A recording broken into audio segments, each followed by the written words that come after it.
when I first started mentoring Deanna, I don't know, almost 10 years ago at this point, she had a, well, the end of the story is she recognized the difference between religion or people who do their religions and people who practice. And she called them practiced religion, practice church, practice Christians is what she says. Not real Christians. They just know when to put on the show because they practice it. They know when to do the church talk. Y'all know there is a church talk. Right? And I never forgot that. I thought that was profound by what she said. Well, you're gonna see a lot of practiced religion today. Well, Grace, I have stalled long enough, and I even started this early because there's so much to discuss. For the times I share together, I want to speak with you on. Yeah, that's the energy, Grace. That is the energy. I want to speak with you on the subject ministry beyond Oh, leaders. bless us on this night if he's starting. Yes, some they don't know what that is.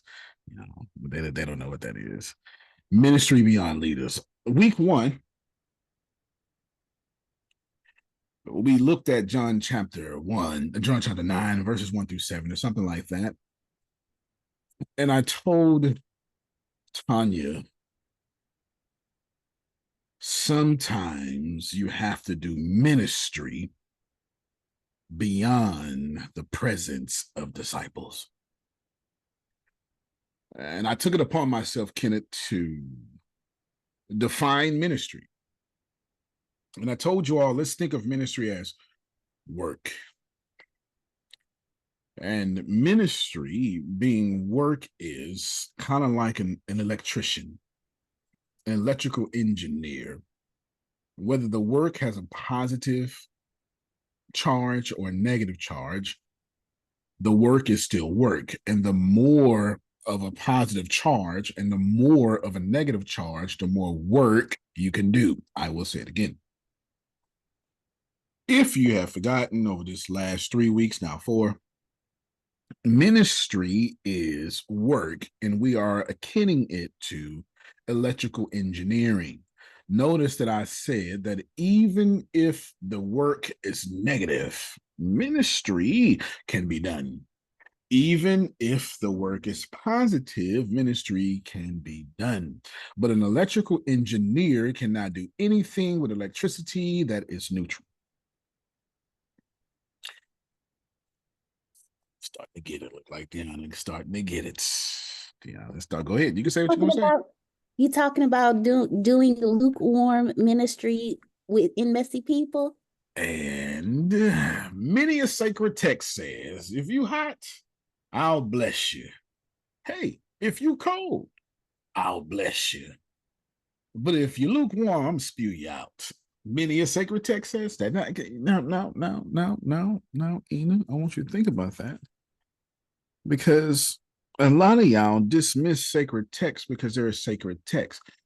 But what's most important about sacred text is thousands, tens of thousands of years ago, these folk wrote down some stuff that still applies today. I can assure you half your Facebook posts were irrelevant the moment you posted them. This is what it is. So, week one, I told you that you must do work beyond the presence of disciples. Remember, ministry is work, and you must do work beyond the presence of disciples. In week two, I sat down and I told you, but you know what, Otis, you got to do ministry beyond when people talk because they like to run their mouth. Anybody old enough to know who they is? And anybody old enough to know that they always got an opinion? And anybody old enough to know that they never want to say it to your face? I wish I had somebody. I'm trying to see if all 3 of those checks. check just right. All right, then. They never want to say it to your face. And if you remember the text, these folk were talking about the blind man, talking about his blessings, and never wanted to come to him directly and ask a question. Is we clear? There we go. All right. So in week 3, I told you, well, not just that. In week 3, I said, we also got to do ministry, Jerome, beyond people's doubts.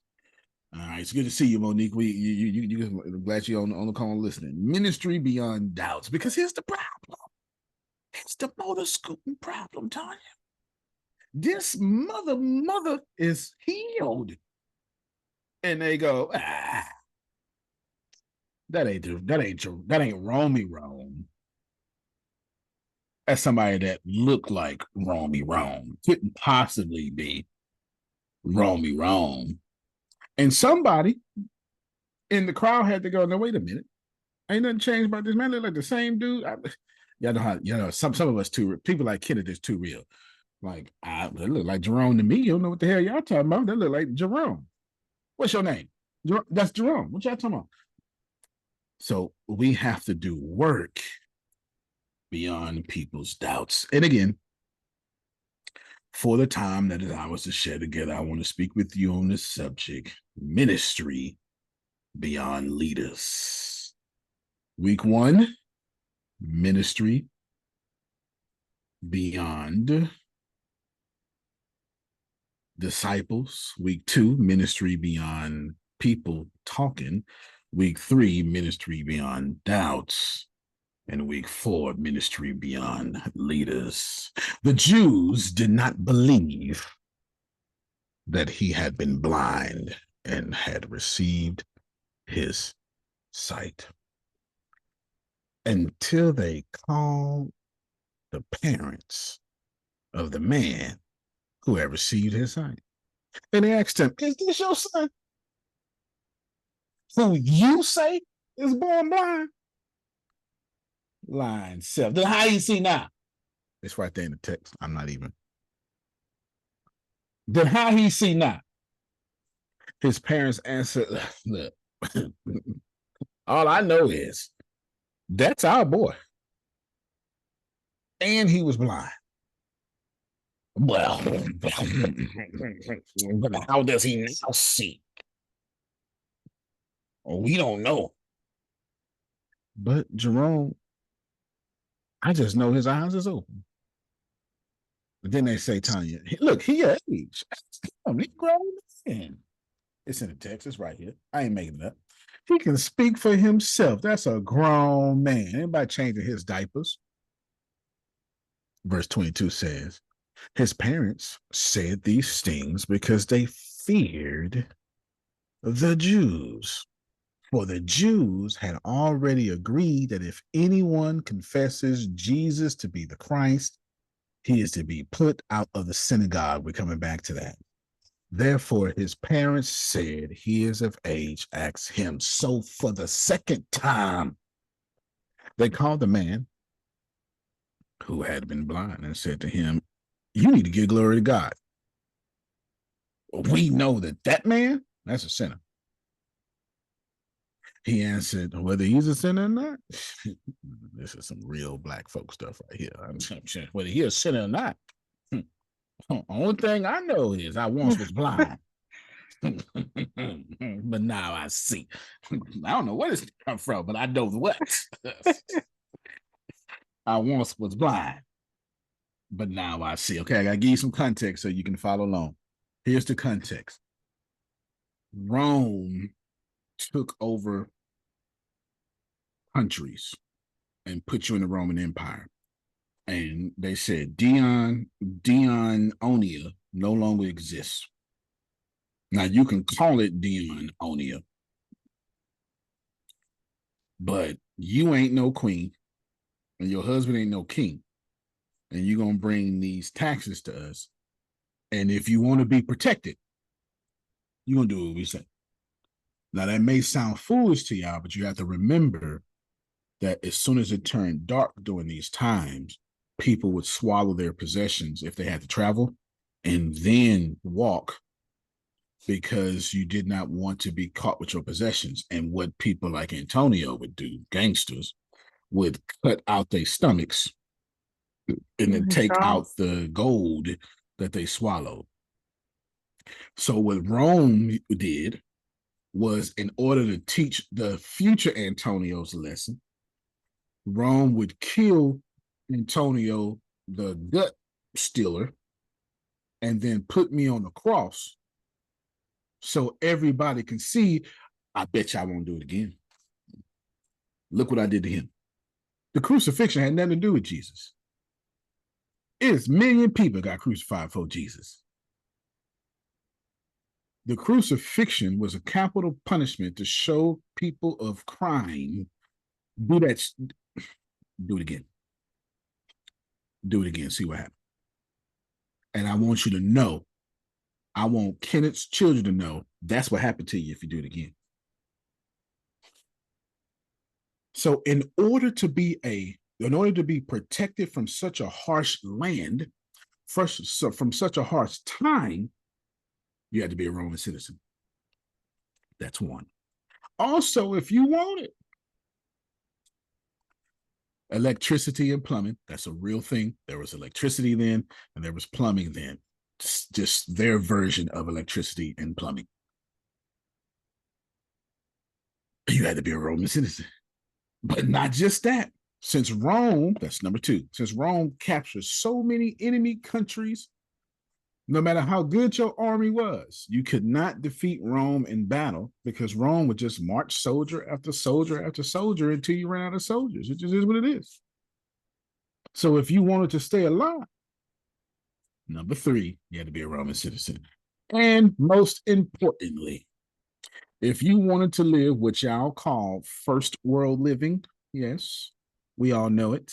There's nobody here on what is racistly called third world countries. I wish I stopped saying that, but it is what it is.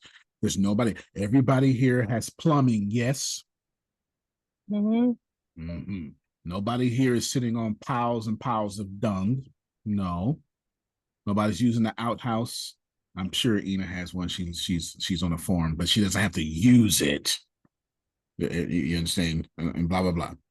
If you wanted the protection of the Roman Empire, if you were a Jew, you had to be a Jew. I'll say it again. In order to have Roman citizenship, you needed Roman citizenship. And the only way to have Roman citizenship is Rome had to claim you as their territory. Do you understand? So all the Hebrews are Roman citizens, period. They're Hebrew, but they're Roman citizens. And you say, that sounds weird. It doesn't sound weird. Ina speaks a different language. Y'all speak different languages, but we all speak English, don't we?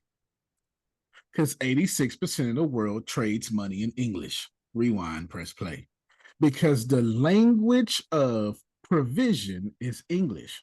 Therefore, you can speak Spanish, but you also gonna know English. So everybody spoke Latin because Latin was the language of money. That's number 5. I'm giving you context. We about to talk. Number 6. So if you're Christian and you've been trying to figure out how to understand this, I'm giving you so much stuff. You can say amen in church Sunday. Number 6, if you did not want, if you wanted protection, then you had to follow the law of whatever country was now owned by Rome. And in Hebraic law, when I tell you you kicked out the synagogue, I'm telling you you're no longer Jewish. Because how can you be Jewish without a temple? Let me make that make sense for you. The temple, which is still standing, Kenneth, all blessings came from the temple. all forgiveness came from the temple, and God's presence was most holy at the temple. This is a first century Jewish expectation and understanding.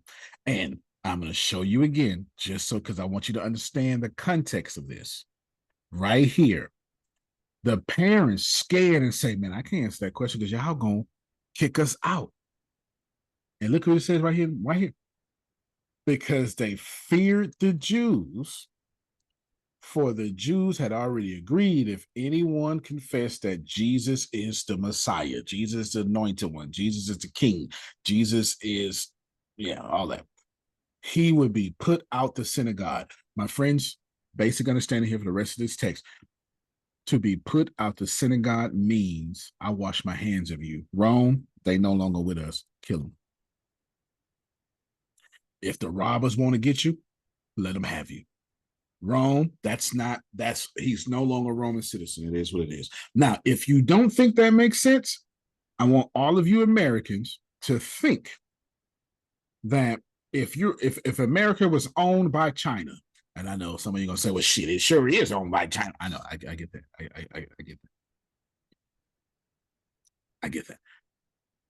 We're talking about war, though. If America, if Hitler had won, if Hitler didn't go to Russia too late, or D-Day and all that stuff, if America was owned by China or Germany, then if America say the only reason Germany ain't killing you is because you American, you ain't American no more. Boom. This is what they're dealing with. Are we understood? And number 7, which I'm going to call spiritual abuse. Remember, today we're talking about ministry beyond leaders. I'm going to call this spiritual abuse, and I want y'all to hear me very well. Number 7, though, that as long as I know the Lord, I can kick you out his kingdom. It's in the text. It's in the text for the rest of this text. Since I am a preacher, because that's who came, the Pharisees. That's what they call the Jews right now. Since I got the personal relationship with the Lord and it's better than yours, I kick you out the Lord's kingdom. I wish I had somebody. His deal. That's the text. And I mean, because somebody's gonna say, before I turn it, Otis, somebody gonna say, yeah, the text. It says he will speak for himself. His parents said these things because they feared, for the Jews had already agreed amongst themselves and told everybody else if anyone would confess that Jesus is the Christ, he's going to be put out the motor scooting synagogue. And to be out the synagogue is to be out of Judaism. And to be out of Judaism is not to be a Roman citizen. And not to be a Roman citizen says, kill him.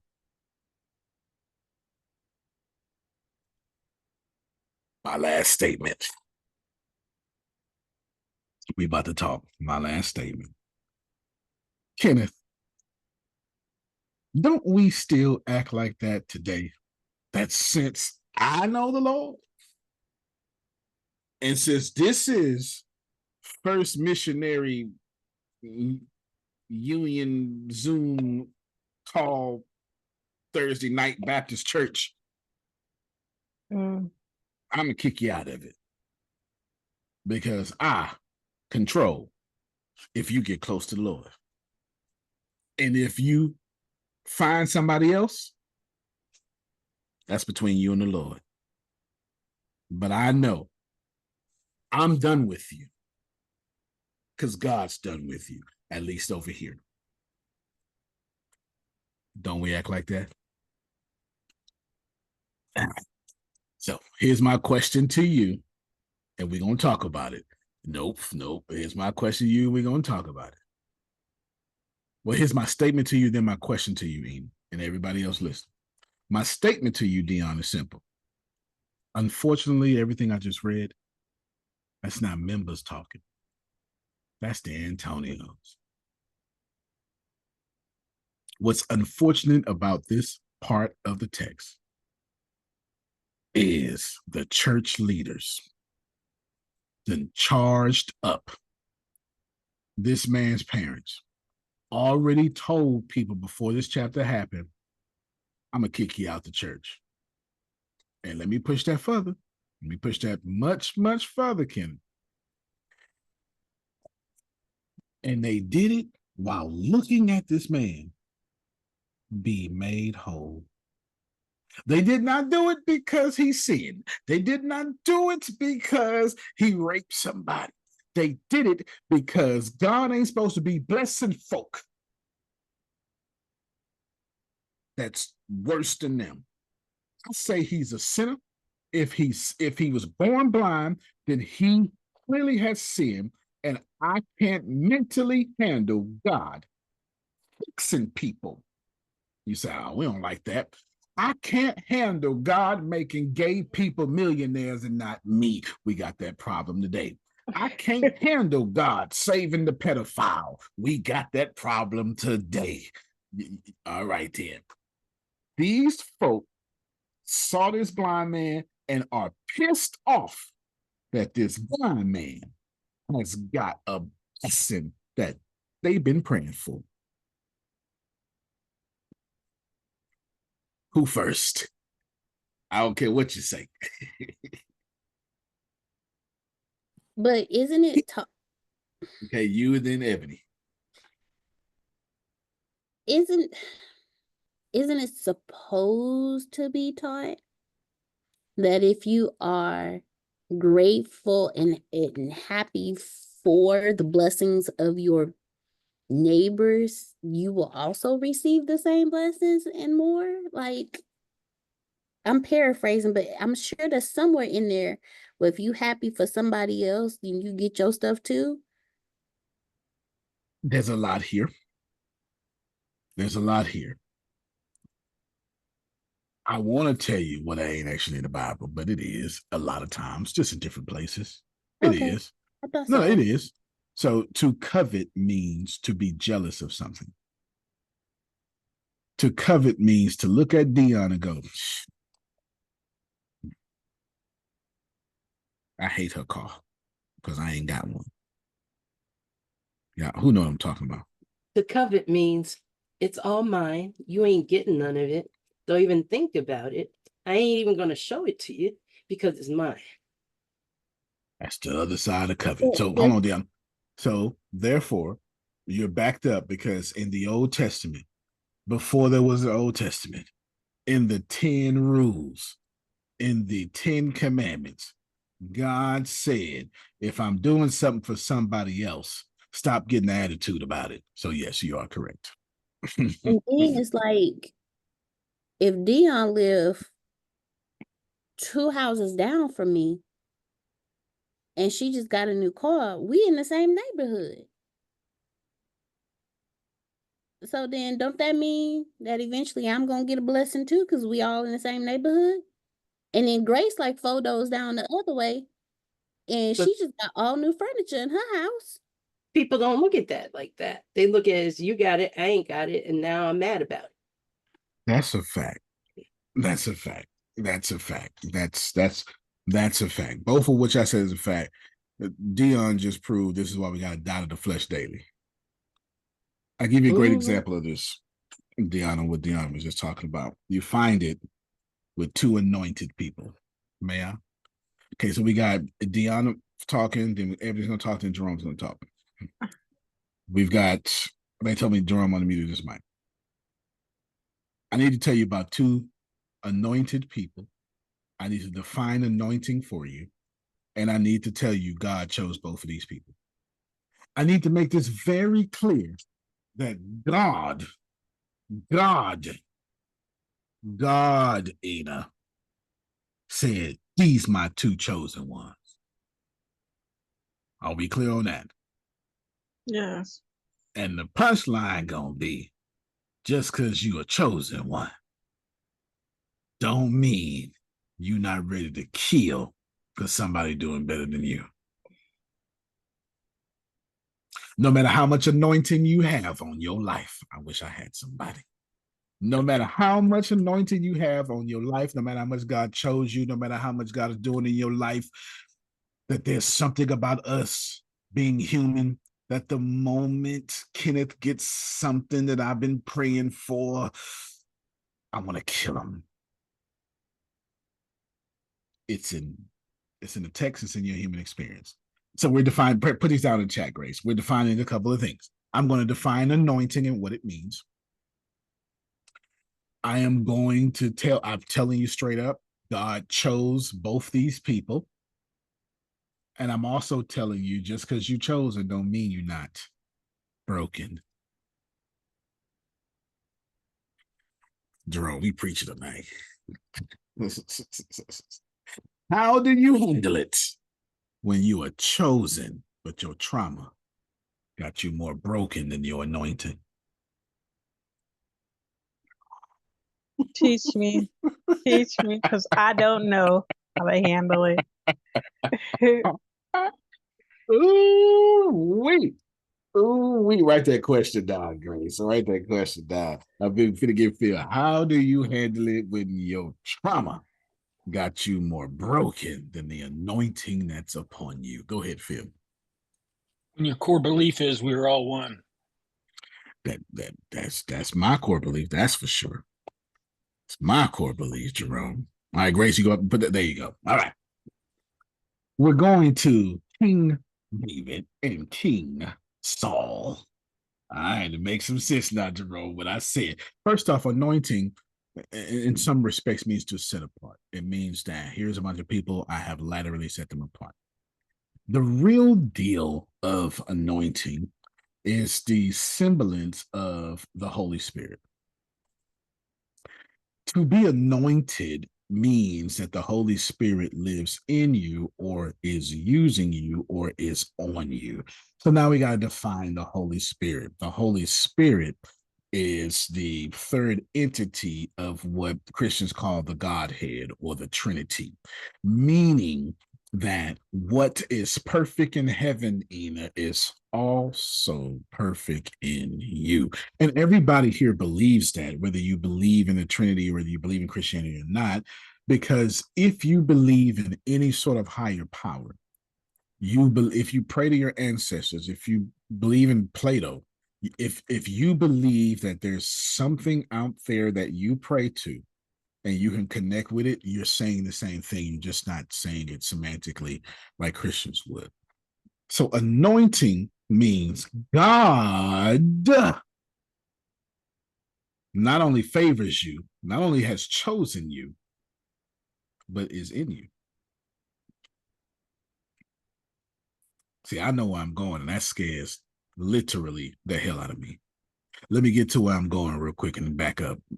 The reason why that scares me because King Saul was chosen by God. Look it up. The people, it's true, the people did choose a king. They did choose Jerome to want a king. But God said, no, but I'm going to pick this one. Just because they chose a king don't mean God didn't choose Saul. I want to make that very clear. And there's a text in the whole Bible. Okay. Let me pull it up so y'all can see it. There's a text in the Bible that 100% bothers me because, and I tell it to people all the time, just because you are under a King Saul, that don't make you a victim. It means that God's trying to get rid of the King Saul in you. Let me explain. Saul threw his spear at David and tried to pin him to the wall. David jumped out the way. Okay, I'm gonna stop right there because I don't want to give away this punchline. Well, I'm gonna give away a punchline, but I don't want to give away that one. Here's the problem. Saul did some stuff, and the text say then God's spirit was taken from Saul, and Jerome and an evil spirit rushed in. How many of y'all been going through something so much, and all you ask God, you ain't asking God to be rich, you ain't asking God to supply your needs. God, just please, just don't do no more. I need some broken poke there. Okay, yeah, because the rest of that. Thank you, Ina. Thank you, Kenneth. Thank you, Phil. The rest of these folk ain't never been broken. We ain't. And like, look, just I'm not trying to be just got to please. Just no more bad news. You ever been there? Just got to, just no more. Just okay. I'm dealing with this. I'm dealing with my health. All right. Just please go give somebody else this lesson. I got it. I got it. I got it. This is where King Saul is. King Saul is at the point where I just want peace. I just want things back. We love this the way they used to be. I just want to feel you closer, God. And the only time he feels that way is when his shepherd servant boy is playing the harp. Look it up. Look it up. I dare you look it up. And so here's Saul feeling good. Boy. Look at this little shepherd self. He already enslaved Goliath. But now they got the doggone mitigated gall to say this motor scooter could be a better king than me. Nah, see, you don't understand. I'm trying to give it to you with all that fire and indignation. I raised this little muff. I'm trying to. He wouldn't be nobody without me. Feed him. Look at all I've done for y'all. Y'all would be slaves if it wasn't for me. Y'all know God called me. Y'all see God anoints me through Samuel. Who the I am? No, come on. No. I gotta get y'all because y'all don't be reading the text properly. You understand? I need y'all to read it like who to stop playing with me. I'll kill everybody in here. This week. Now that's what Saul could have did. And y'all got Saul killed thousands, David killed tens of thousands. That's in the text. Look it up. It's in the text. We didn't say it. Why you gotta say it like that? I'm trying. Like we said it. I'm trying to make the text come to life. And so now, I'm starting having meetings about that. I'm cussing David mother out. But David ain't here though. You ever been there before, y'all? Somebody ever had you messed up that they not even here, but you in your head, and Otis, when you in your head, your body can't tell the difference. You get to sweating. Who know what I'm talking? I need some real focus, some real anger issues. Like I know you calm, but when you get in that place, you got to withdraw. Like, because if I say something, Tony, if I say you start having that meeting. And you start Kenneth argument before the argument. The argument before the argument, and Kenneth go, yeah, he gonna say this. I know he gonna say this. I'm gonna say this here. And then Kenneth go through 10 different options. This is what Saul is doing to David. And then you know what? David walk his ass in again. And Saul ready to kill. David get to playing that harp, and Saul go, it felt good. And then this is the worst part, and I'm trying to give you the text. This is the worst part, Otis. Saul feel like he played himself because I said I was going to kill this motherfucker. I need some real folk. I said I was going to move some furniture when he come in here. Now there you go again. And I'm doing the right thing. You ever felt pissed off for doing the right thing? I need some real folk that okay, this is what Saul is being a bigger person. This is he being a bigger person. He feeling God's presence. And then he look at David and he say, I'm not fit to feel this. I'm not fit to let him make me feel this way. So he pick up a spear and he throw it at David. And he throws it at David because David is so motor scooting anointed that he can make me feel better. And he got me messed up. You missed it. He didn't throw spears at David because David did something disrespectful. The disrespect David did was give him God's peace. I'm trying to help somebody. Wait. Bring it back. I now David. remove myself from this call because I know it. Now I know exactly how Saul feel now. I do you. I'm just making it make Like, sense.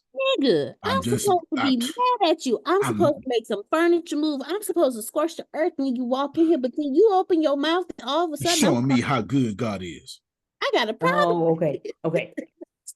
I can't stand Got you. me messed up. They already talking about how you need to run the kingdom. They're already telling people how you better than me. So how dare That's the you? only thing he missed. That's Only thing he missed the kingdom. So how dare you prove it And you're gonna prove by it by doing the making same me. thing to me? You're gonna make me feel closer to God. Shoot. I'm about to kill this. I was chosen, so I'm was chosen, so I'm with God anyway. How you gonna make me feel close and I'm with Him? Shoot, I'm sorry. Yeah, I understand Saul you're now. helping me. Ina, y'all ain't got to know nothing about the Bible. I'm making this make sense, Tanya. I don't care what you say. And here's the deal. As dramatic as I'm being, I have yet to add to this text. I have not added a ask Kenneth, ask Jerome. They read this damn Bible every day. I have yet to add to this text. I have not added to this text. Saul is mad. What's chapter and verse? So we're locally in 1 Samuel chapter 19, verse 10. We're in the big picture, John chapter 9. Right now, I'm explaining 1 Samuel chapter 19. That whole thing. Yeah, 1 Samuel chapter 19. And Otis, you gotta understand, Saul's not just king. Oh no. See, you know what, ladies, fall back. I need to talk to my men for a second. Yeah, let me talk to the men for a second. You ladies fall back. You know how first off, the only type of men that follow me is Sigma males, men who got their own stuff, got their own kingdoms. Like the men that go, Antonio the man, but so am I. Shit, you don't bother me, you don't intimidate me. Who know what I'm talking about? And like this, okay, this is the only type of men that follow me. The other men, they can't stand me. They cannot stand me. I mean, they can't stand me. The men who followed me was kings before they got here. You understand? And still is. This is the men that follow me. So I'm just talking to this men real quick because we all can understand what I'm about to say. Don't come back telling me what the hell pastor said in my motherfucker. I'm sorry, excuse me, my bad. Cussing and saying pastor. My bad. I went too far. I got too far in my example, Jerome. In my motor scooting house is what I was supposed to say. Who know what I'm talking about? I'm just telling the men, ladies, y'all don't get it. But Antonio, I know why you cussing, because people do that stuff. See? And to make you want to cuss. Like, no, you didn't come up here with that mess. Come on. Look, this my house. I pee on these toilet seats. Don't tell me what some other man said in my house. And then they'll come to your house, sit on your couch, and try to tell you. That's when I had. And that's where they went wrong. Yep. That's where they went wrong. Not pastor. Stand your ground. That's where we at right now. What? And I mean the law. I understand the metaphor. I feel threatened. You better get out of my house. Okay. So now that we get that we're men, Saul got the same testosterone. Saul's not just a king. Saul is the public king, the publicly chosen king, the publicly anointed king, the super king. And not just that, Tonya, he the first king. Millions of people could have been. Saul's the first one. And y'all got the nerve to disrespect the first. And then I'm going to let this man keep walking in my house and y'all telling me he better than me? I'm going to kill him. I'm going to kill him. Oh, he after my throne, huh? I'm going to kill him. And as soon as he walk in, I'm ready to kill him. And he start playing that harp and now I feel good. And I'm going to tell you something. When you are a narcissist, when you in your feelings, when somebody do the right thing, it pisses you off even more. See, y'all don't want to admit it, but I'm a whole sinner out here. No, I'm you're fully correct. aware of my You're sinful correct. ways. You say so true, Grace? Yes, you are correct. Yeah, you gonna take the high road on me? Oh, no. You go low, I go dirt low. You I'm gonna gonna go to feel me. hell. Okay, y'all right. She said all the way to hell. So we get it. So this, Deanna, this is me answering your question. So why do we have this going on in John chapter 9? Because it's in us. It's in us. It's let me give you I'm gonna give you these passive aggressive ways of how it's in us. Y'all ever saw that soloist that sing real good? And then you join the choir or something you gotta look behind the scenes, and we always got to beg Antonio pumping prime hit and sing this damn song. God gave you that gift. Why you gonna keep making us sing? Come on, I wish I had some. I just need one person that's just gonna say, why you gotta keep making us beg for you to use the Lord's gift? And then you start to realize he like that. He like us begging. Because he know he like it, because as soon as he sing the song, he gonna be out there faking an anointing. Gonna be out there performing. Y'all don't want to play with me. If you've been in So church long sorry. enough. Hey. I know I Yes. just came on. I'm sorry I'm late. But you ain't even got to go that far. You ain't even got to go that far. Dating. When dude told me no woman has met nobody as virtuous and pure, I was like, this some old bullshit. So, I'm sorry I'm cussing. But I was, This is the platform for that. and then when he said, don't interrupt me, and I stopped talking altogether, you got the wrong one in line with you, brother. The Did he wrong do it one. publicly? Did he do it in front of people? What? Did he do it in front of people? No, we were talking on the phone. There will be no Okay, in good. front of there will be no in front of people based on this telephone behavior. There will be no in So front he of didn't people. already. He can't get none of that. It can't get none of that Scorpio love. He didn't talk himself out of it. Lord have mercy, Jerome. He didn't. Did you? No. See, all y'all know that a woman will decide in the first 5 seconds if she's gonna be with you or not. But you can talk your way out of it. And in Trinae said in the privacy of the conversation, he told her shut up, basically. Dan, you know how I feel about that.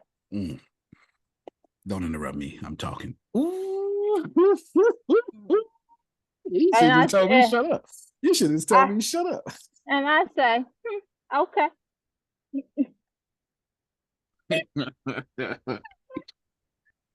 So yeah, And know how then it is. I shut him up when I said. Well, I'm fully aware. Then I shut him up with some Antonio. Good. There is no right and wrong. There is no good and bad. That's a comparison, and that's your perception of things. That's right. All things always work well. All things are perfect. Hey, shit, is squirrel perfect. I say so. See, now you and I will never get along. Never. He was so mad he hung up the call and then called back the next day like everything was good. Oh, that's nice. Let me be quiet.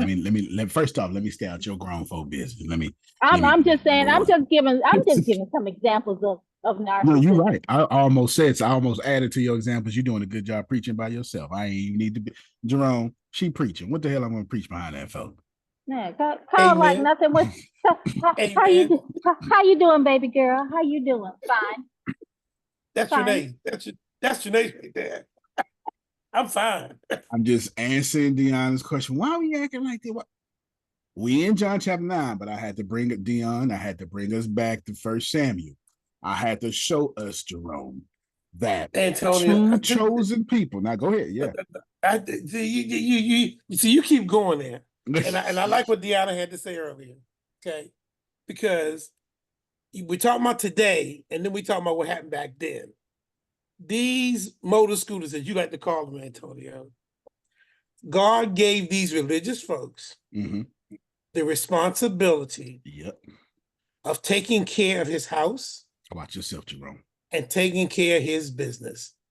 That's what he did. Now, I'm gonna bring that up. Yeah, that's what their responsibility was. as they executed their responsibilities, Uh-oh. they would. It sound like you're going somewhere, Jerome. It sound like you leading somewhere. Well, I'm gonna do the best I can. And when they were executing their responsibility, there came times when they, based on the fact that they were given this responsibility, felt the liberty to modify, to change, to decrease certain things because they were doing God a favor. Did you hear me, Antonio? You know, some of us are in Christianity that way. Some of us are in Christianity. God better be glad he made me, because I sure keep this running good. And then when folks come up and challenge that or do things like healing somebody on the Sabbath, okay, that just messes everything up. Because what's end up happening is when you do stuff like that, that means there are people going to question what I'm doing. And I'm doing God's will here. Do you hear me, sir? And we do the same thing today in the church. Okay. Thank you, Jerome. Because you see, I'm trying to go full circle. I'm trying to get back to John chapter 9. Go ahead, Deanna. Right. So I'm saying we loosely, but because this is in any leadership role. When people praise you for how well you lead, when people tell you, oh my God, you're so wonderful, you should be. When people put in your head, oh my God, you're anointed, you're prophetic, you're this, you're that. I've noticed that in the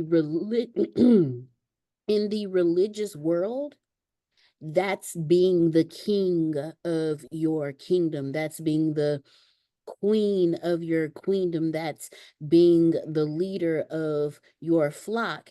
And when somebody else who is genuinely called comes up, it's a problem, because your false teachings are now about to be shown to the world. So you have a problem with that, or you have abused your position. So you're still in your position training the person who was called to replace you. And we have problems with that. Show y'all something. Instead of understanding that maybe I took this too far. Maybe I fucked up. Maybe. If I did, though, I'm not gonna let you know. But if we actually no, I'm not gonna let you know. But exactly, that's how people act. If we acknowledge, like, instead, if we recognize the Saul in us, we are able to be the Jesus energy and show, man, look, I messed up. Watch me change and become renewed and be the testimony I was meant to be, instead of destroying the person who is actually anointed and meant to be in my position. Now, what happens? Still on you, but what happens when? Because your great argument is based on, then let me change and watch me change. But what happens when you're a leader and you ain't supposed to change because you're supposed to already have it together? And if showing change, that's actually gonna hurt you, because pastor ought not have to change. Your flock changes, therefore you should change. So, but what if I built a reputation about how good I am, though?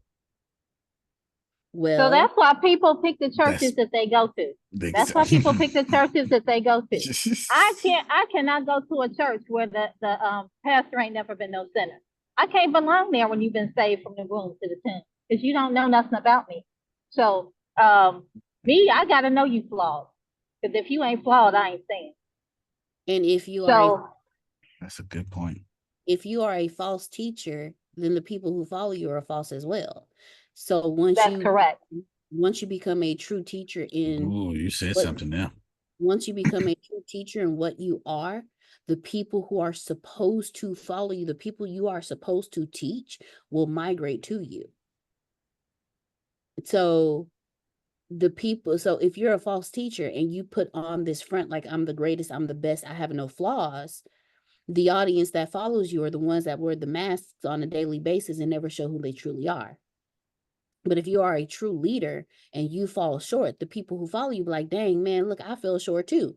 My leader fell short and my leader got back up. So if my leader fell short and got back up, I can fall short and get back up too. So let's say that, but I'm not saying you're wrong. I'm beefing up the conversation because a lot of us build reputations to where we're superheroes, especially with our children. See, our children need to see us as adults, as flawed people getting better. But we never show our children that we are flawed. So when you have this is literally like the foundation of narcissism, but when you have the reputation that you never do anything wrong and you live and die by that reputation and you have to build that reputation, then you can never accept what you're saying, Deanna. No, because the idea of accepting that I need to change or I have changed, but now I got to show Kenneth means I'm not perfect. And if I'm not perfect, I can't show you I'm not perfect. And I'd rather die. I'd rather die than for you to know that I fucked up. There you go. There you go. And I used to be that person, but I also understood that in being that person, my kid is going to be that person. And I refuse to be the example of I'm perfect and I'm the most broken person in the room. My son knows when I mess up because I actually apologize to him. But had I had him 10 years sooner, you got me messed up. I'm not finna apologize for nothing. You the child. I'm perfect. I'm the perfect parent. And being in both places, I understand the difference between leading under false pretenses and leading under authenticity. But don't it feel good to be a God? Don't it feel good to be a God? Oh, it absolutely. First off, I'm sorry. First off, anything. Hold on, Deanna, hold on, because you're not gonna say it the way I'm gonna say it because you do a good job. The difference between me and you is I'm gutter, you not. Let me go to the gutter real quick. Let me go to the gutter. You can't gutter what I'm about to gutter real quick because I keeps it all the way real. Trinace is right because I ain't never seen and not enjoyed it. Use a damn lie. No. I ain't never seen halfway.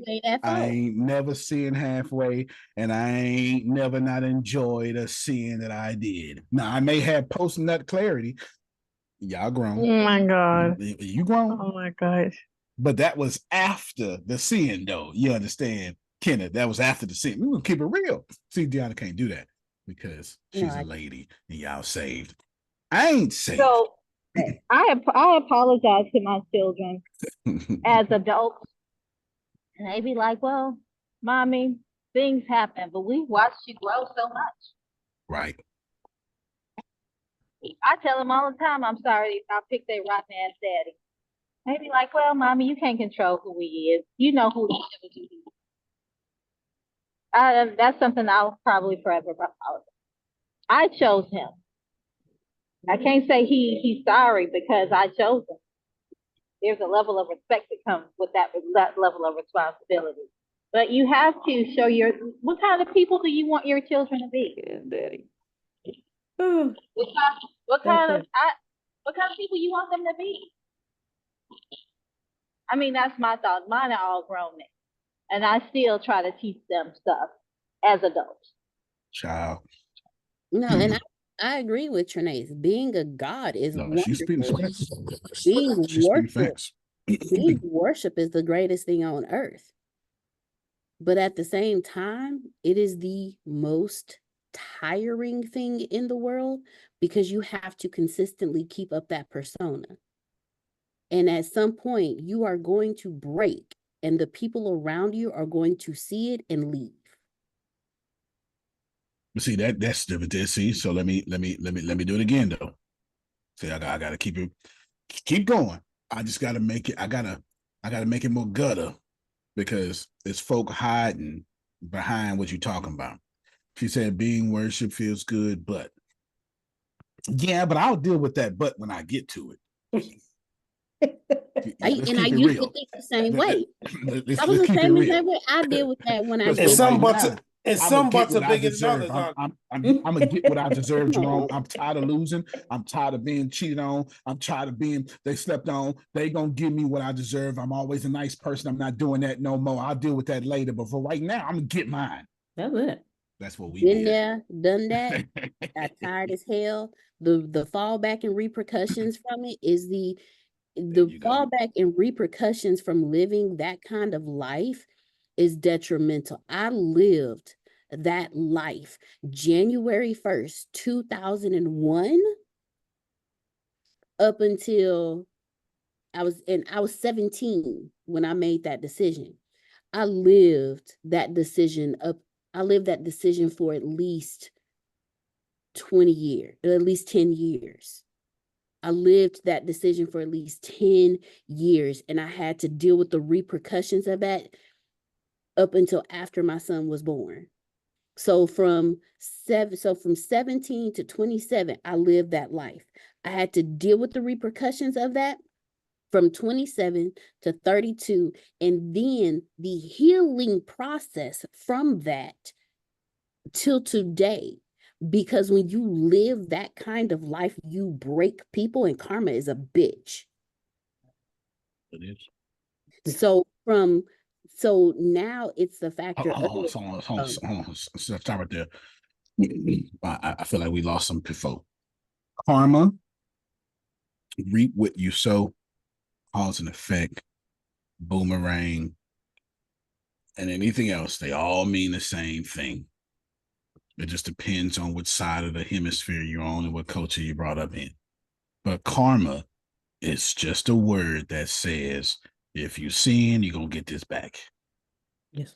And sometimes 10 times worse. not sometimes. No, ma'am. Every time. She's right. Every time. It's called principle of multiplication. If you expect to pray, if you expect to do something good and God to give you back better, then you need to expect to do something bad and God give you back better. Just better bad. Oh my God. And they work both ways. So being a leader, you have to, and it sucks because you're not taught this. Like growing up, you grow up in the churches or the religions that your parents choose for you.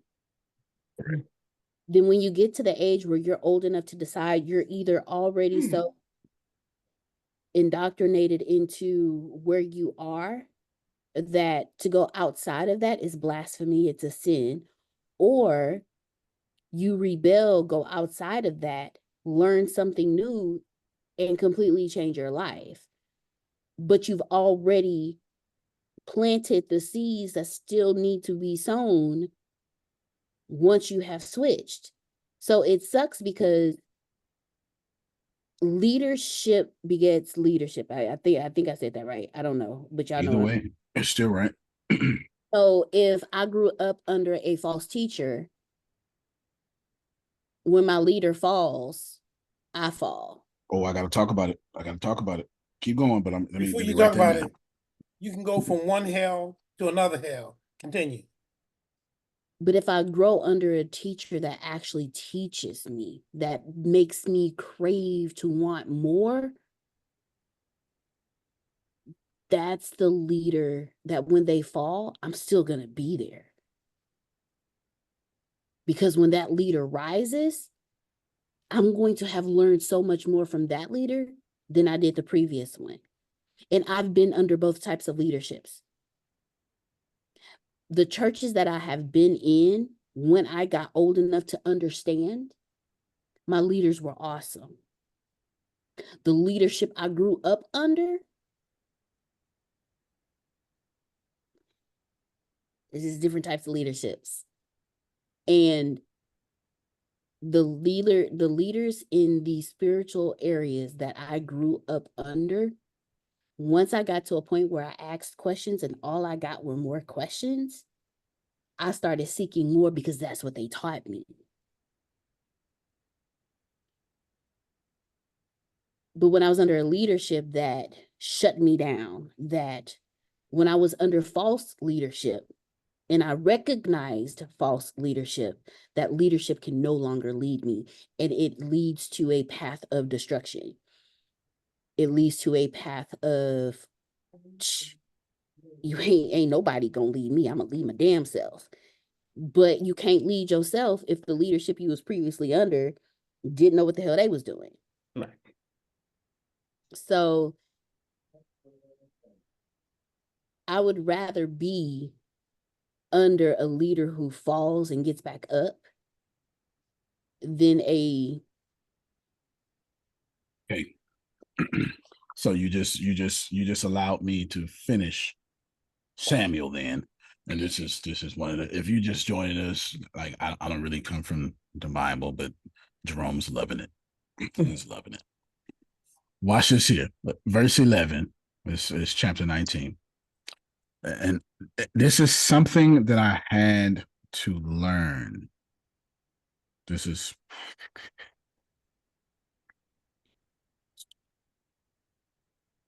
okay. I'm gonna stop this real quick because I wanna come to you a little differently. I want to come to you a little different.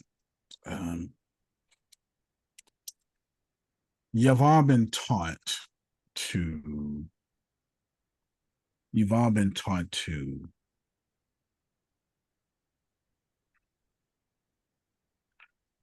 You've all been taught to turn the other cheek,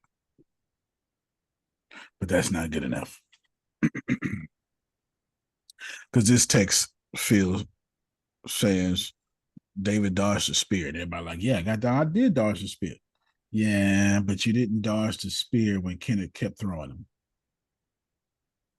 Because what you did was you went, you know what? I tried to let you make it. I need somebody like me. Okay, then. I think I just need a few folk like me. I was trying to do, but just what you want. You about to get it now. You finna get it all.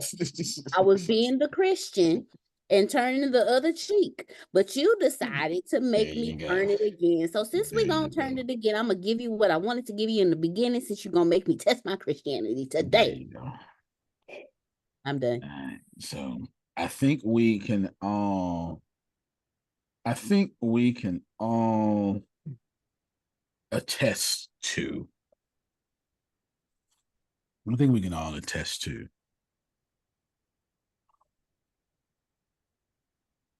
We got to do better than what we're doing. But it ain't the people that got to do better than what we're doing. Because we've been talking about leaders the whole time, and everybody on this call is a leader, ain't we? Yes. Descendant of Jonah. Yes. So remember, I brought up Samuel because the question. Go ahead, William. You look like you want to say something. I brought up Samuel because the question was quite. You muted. You muted. No, I'm in here cooking some lamb chops. Oh, okay. We're gonna get them lamb chops going. Gonna get them lamb chops. Look, for some of y'all, those are vegan lamb chops. So those vegan lamb chops. That's what that is. No, I'm just joking. Just joking. All right. These folk and these motor scooting techs, Jerome. These leaders that got a problem with two things. They got a problem that this doggone boy done got blessed past their wildest dreams, and they got a problem that the blessings came outside their own power. So let's remove the text from this. Don't multitask. Nobody multitask. Nobody multitask. Nobody multitask. You can multitask in 1 minute. Don't multitask. Don't multitask. I'm talking to you. I'm talking to you, Antonio. Don't multitask. You can do it in 1 minute. Just hear me out. We show hate when it's our domain and folk get blessed without our input, say so, or control. So I don't mind you being blessed, but you should have asked me first. Because you ain't gonna do it around me, you might. Because I could have got you blessed better. I could have got you blessed better. This is what we do. You say this is what we do. I mean, if you haven't learned how to sin yet, what are you talking about? And if you haven't learned how to sin yet, so Dion come back to Antonio. Dion goes, "Oh my God, I just fixed my credit," and she tells Antonio, and here's the deal. Sometimes you would kiss in the mouth the person who hates you the most. So Dion come back to Antonio. "Oh my God, I just fixed my credit. It was so good. It was so good. And I'm up now 300 points." And we'll say, "Well, damn, where are you at now?" "I'm at 800. And then I go, "That's good. That's good. Congratulations. Congratulations." Y'all can already hear the bullshit coming. Huh? Congratulations. Congratulations. That's good. That's good. That's good. You know, I'm thinking of the BS when I keep repeating the same. That's good. That's good. This is my brain. This is my brain working. My mouth is stalled, but my brain is working. I'm trying to hate. When I go, how you do that? The deal go, "Oh, well, Antonio, I told you about. You sure be talking good about him." Uh-oh. See, that's one. If I can't do that one, then I'll do this one here. "Okay, how much it cost?" So you spent all that money when you had me out here struggling? Come on now, don't fool me now. See, if Dion would have just let me tell her how to fix her credit, I wouldn't have a problem with it. But see, what I don't really want to admit is Dion been asking me how to fix her credit. That's exactly what I was going to say. And every time Dion came to me, I was busy. The game on. I'm going with the boys. Now, come on now, help me out, somebody. Mm-hmm. Come on, be quiet. It's just. So then she went and found another man. And she didn't even sleeping with this man, but that ain't the argument I'm gonna have. The argument I'm gonna have is, "Oh, so you got another man running my relationship then?" It ain't even like that. But God, now go on to him then whenever you need. Right. Because this is what we do. Since I could not control her 300 credit score, her 300 points up, since I didn't get the input in it, or since it had nothing to do with me. And you can sit up here and act like y'all don't do that, but I live on Earth. I live on Earth for 43 years. I have synced what we do as a species. And sometimes, here's the deal. I'm gonna show you how I'm tying this into the lesson. Because I'm the leader. I'm her covering. But Dion got to do ministry beyond my insecurities.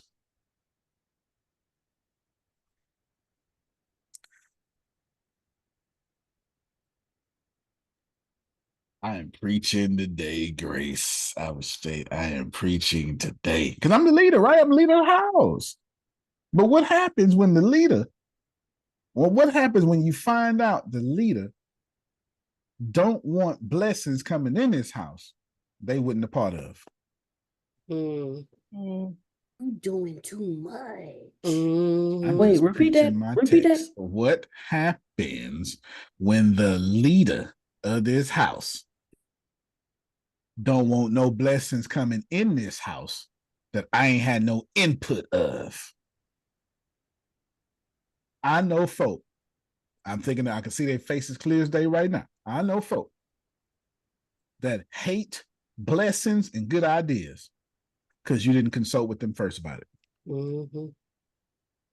And I call every last one of them family because they is. Think I'm lying. See, this is what can I keep it real with y'all? Yeah. Jerome, I have never, ever, ever been hated on by an enemy. I'm trying to help y'all out. They ain't like whatever y'all hate. You know how this is sometimes when I see Christians gay bashing. Sometimes I just want to just jump. I just want to say, shut up, quiet. I need to talk real quick. I just want to just say it in the church. Just shut up. I can't wait till I get like 70. I'm cutting every pastor off, Kenneth. When I get 70, I'm cutting every pastor off. That's what the Bible say. But anyway, let me stop. Because here's the deal. All y'all here gay bashing and whatever bashing that you do as Christians or whatever you do, them people don't oppress you. The very people you got a problem with ain't never stopped your life. It's the folk who praise the Lord with you that stop your life. Your enemies sit on your pew. You ain't nobody here ever been attacked by a Muslim. I dare you. Well, some Muslim done such and such to you. I bet them Christians on that pew did, though.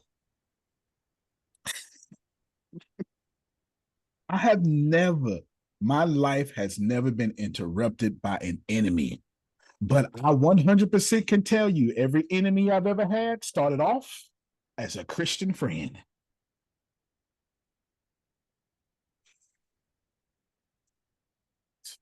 The road is getting flat. Am I the only one that got that testimony, or is this? I got your next title in the chat. You got my next title in the chat. Your enemy sits on your pew. Oh yeah, don't send it to me in line now. Okay. And I see your private message too. Think about this. Whatever. Listen. Ena not even Christian, and she wasn't raised Christian, not Christian. Here's the deal: the people who hate Ena ain't Christian. The people who hate Ena don't go to church, just like she don't go to church. You need to get this.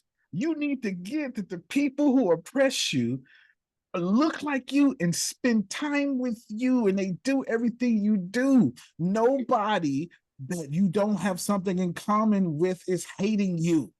And sometimes they share the same genetic coding as you. Guys, that's right. This text says the parents were scared of Jews and they were Jewish. They've left him out to dry. He's grown after him. They sure did. He a grown ass man. Leave me alone. That is awful. My mother would never leave me out to dry. You understand? So you say, listen. Ain't nobody, I don't know who hating on Tanya, but she knows them and they know where she lives. You say what you want. You say what you want. Listen, the folk who don't like you can drive to your house. This is why we so weirded out when people don't like us online. Like, you don't even know enough about me not to like me. So they be like, Otis, you not mad? I don't even know 067459. I don't even know that person. Who is at Travis 045? I don't know him. But the folk who don't like Otis know where Otis live. Yeah, see, you don't want to keep it real with me. The folk who don't like Kenneth, the folk who hate that Kenneth still married, are family of Kenneth and no longer married. I ain't never had this conversation with Kenneth in my life, but if Kenneth, you could just unmute your mic and let these folk know. Show you right. Ain't no lies.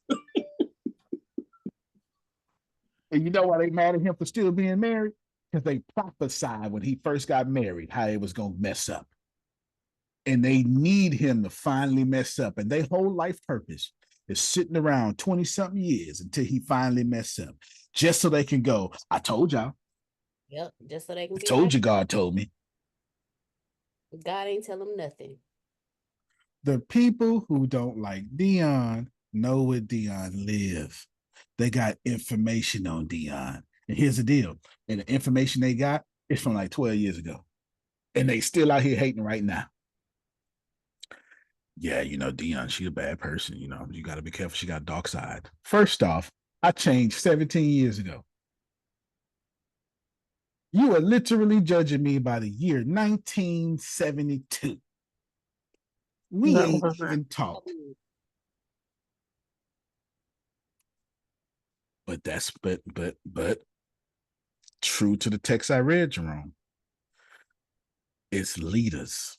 It's Trinesa tell you, the people who hate on us got titles in the religion.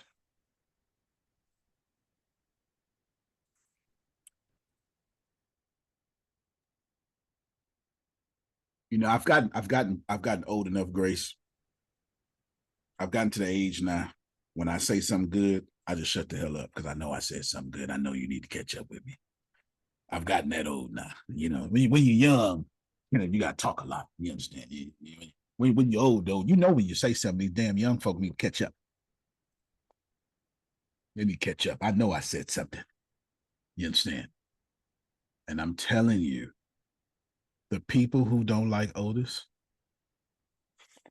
as Deanna said, got his same DNA. 100.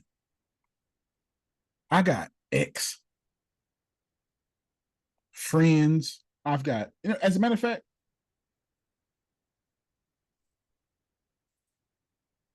I only have one person in my entire life that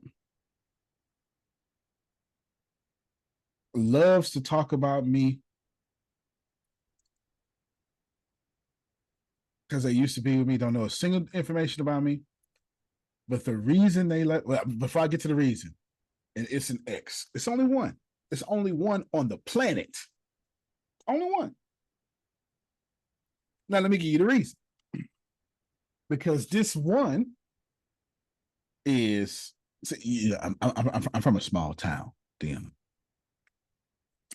This is how you know when you're from a small town.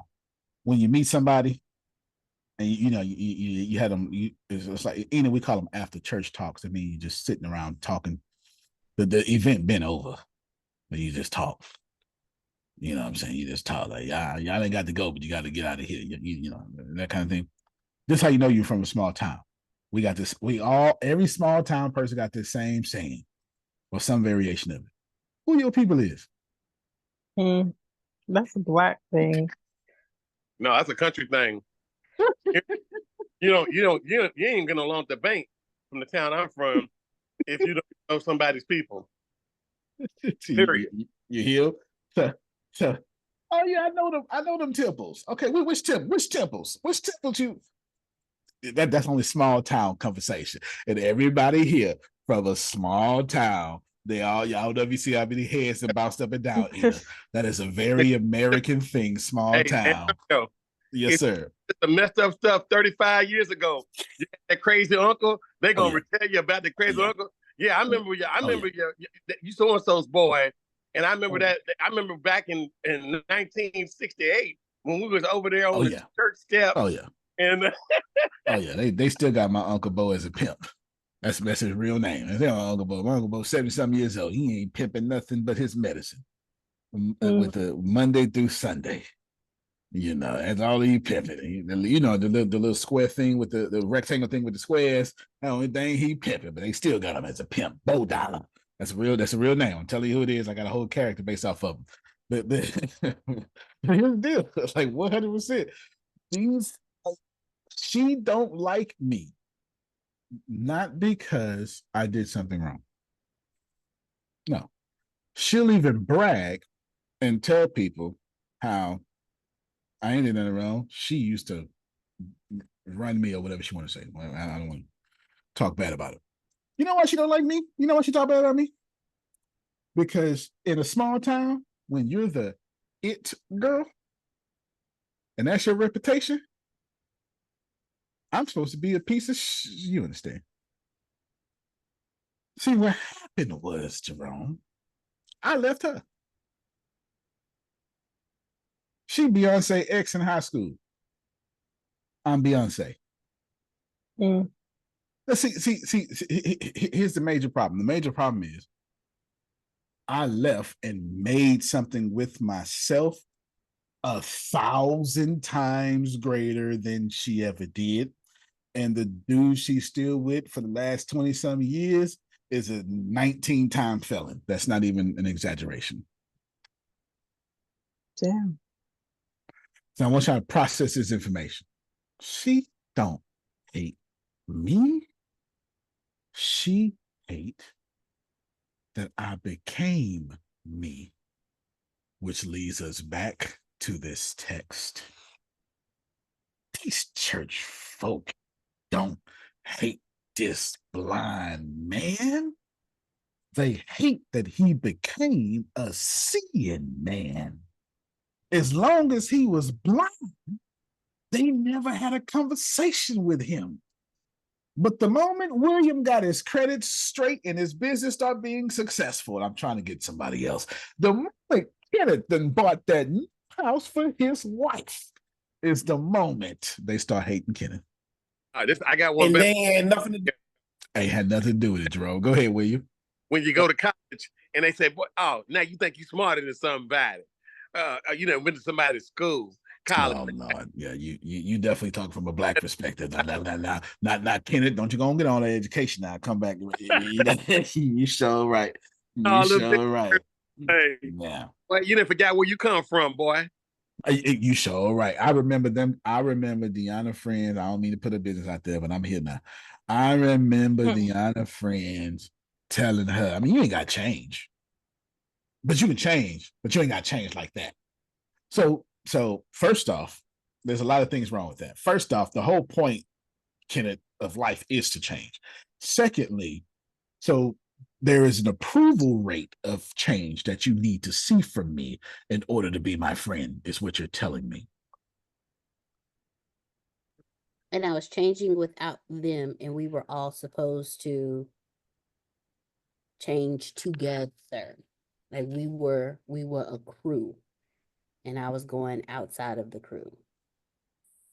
How many of them are successful today? I actually couldn't. Let's define success as they have the life they want. I honestly couldn't tell you. Fair enough. How many of y'all?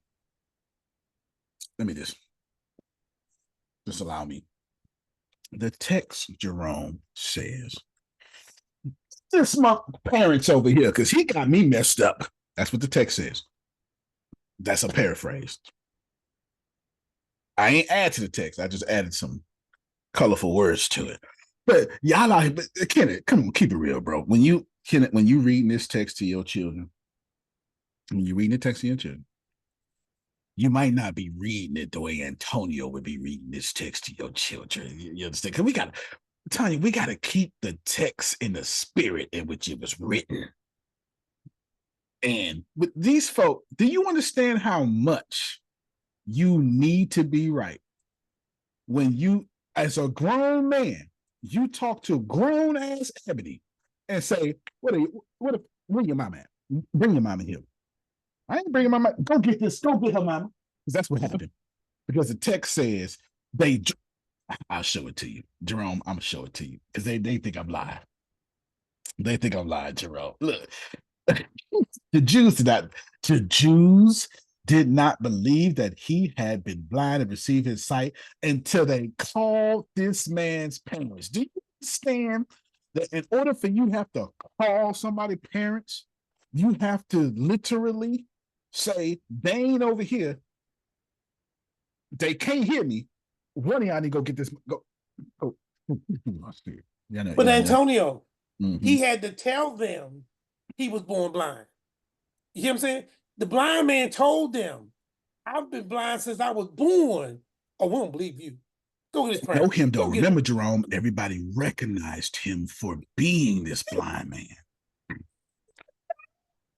Jerome brings up a good point. Recognize him from clothes, I'm guessing, because we all got somebody in our neighbor. Pop Squally was the name of. I'm from the hood, so this is what we all got. Somebody in our neighbor.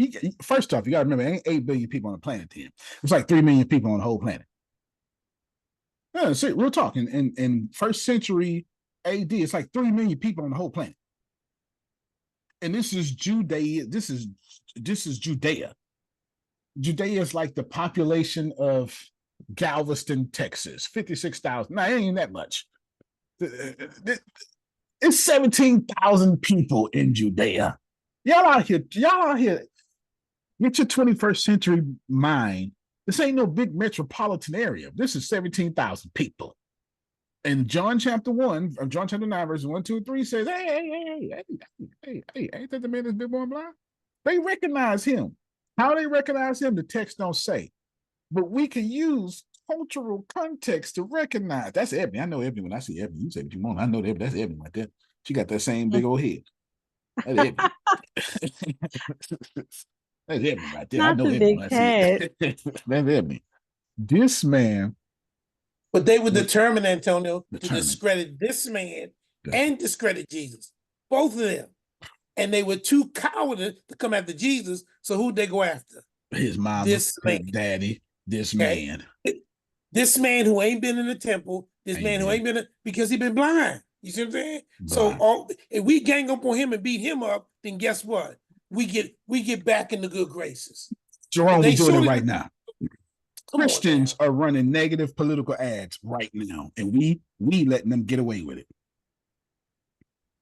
No, but it's gotta be, if it's negative for the candidates you don't like, you don't have a problem with it. But if it's negative for the candidates you do like, you got a problem with it. I agree with you 100%. I just know that in America, now I can't say nothing about France and Belgium, but in America, every president that has ever run has professed Christianity. And every president that has ever run was not Christian while running.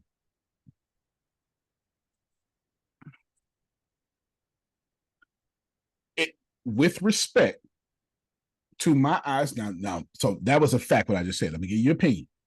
I'm gonna give you your opinion. This is an opinion.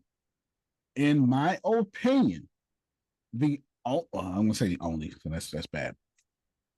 A Christian, now she may not be Christian, but someone who was doing Christ-like values.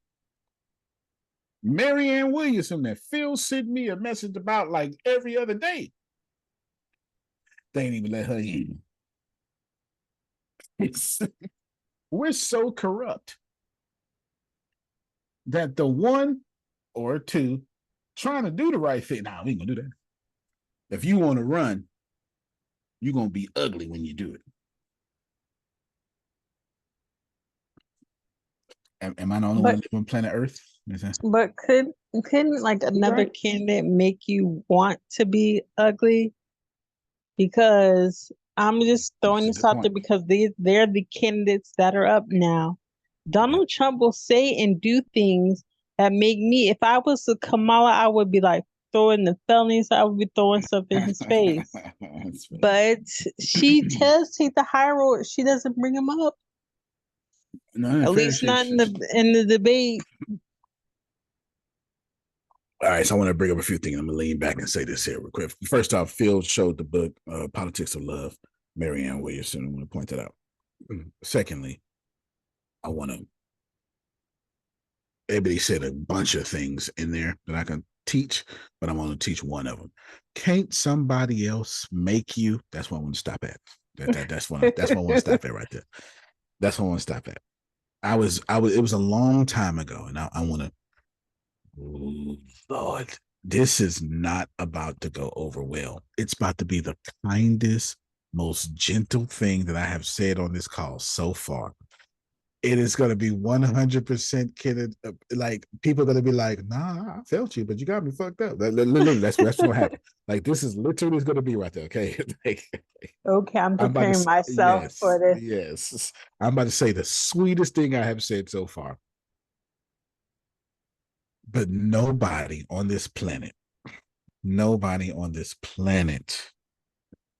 can give you a harvest that you did not plant.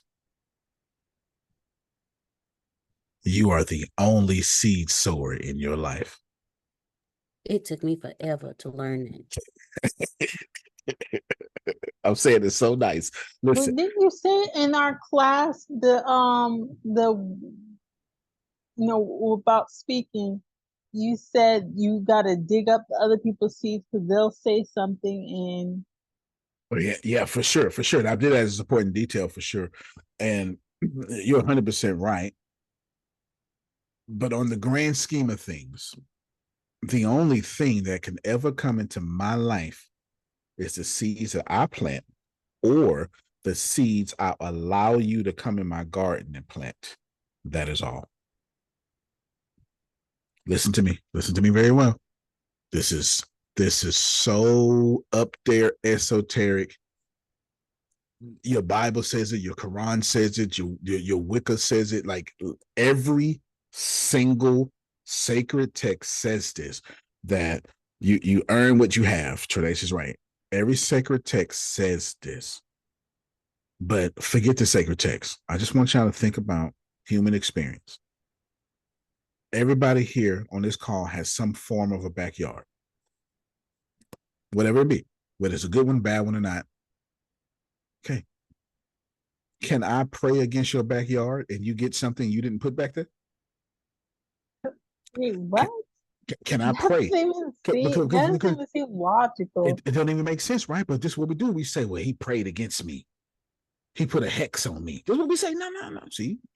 That doesn't even answer those prayers. See. Here's the deal. But what we say is, she hating on me. She told my boss on me. She shot an email against me. But here's the deal. If what I'm planting don't match that email she sent against me ain't gonna work. The only reason her email worked, even though it was a lie, is because I've been planting that bullshit around the job. So that lie she told, watch yourself, look like my real character. I am talking today, Tonya. I am talking. In life, this is so, you know what, this is worth the rest of the call. I'm gonna stay right here. Y'all more than ask any questions, interrupt me anytime, but I'm throwing my script out. This is worth staying right here. Here is Grace, put this down in the chat. You can never get in life what you have not planted. And then you're gonna put a second thing down in the chat. Nobody can create a harvest in your life ever. This is not what y'all are taught. You're taught, wow, I mean, I married him and he messed my life up. You're taught, I'm tired of everybody taking advantage of me. No, all that's bullshit. It's all BS. Nobody took advantage of you. You let them. You let them take advantage of you, seeds in your garden, and you reaped the harvest of letting them take advantage of your seeds. That's it. Nobody can ever do to Otis in his life what he has not planted. And the only way, Trinace, you hit the nail on the doggone head. No accountability. The only way Otis wife can do something to mess up his life is what Otis said, baby, I trust you. Plant what you're going to plant. We're going to plant together. That's But Antonio, yes, sir. If I don't love me and if I don't take care of me, it's easy for somebody to come in and plant garbage in my garden because I'm messed up. Jerome, I feel like the Lord told you to say that himself. I've been through this. I've been through this, Antonio. Blood did not reveal that to you, but God I've been through this personally. How come this man of 19 years who I ain't never met in my life tell me you don't like yourself? I said, excuse me? I do like myself. He said, no, you don't. And then he sat there word for word and told me, I went, he's right, I don't like myself. And I'm mad and I'm crying, not because he told me this.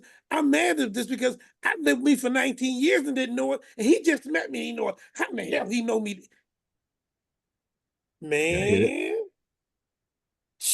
That's usually what Antonio does. He'll tell you something about yourself and you'll be like, I'm not that way. And then he'll prove to you that you're like that. You are that way. Because science is science.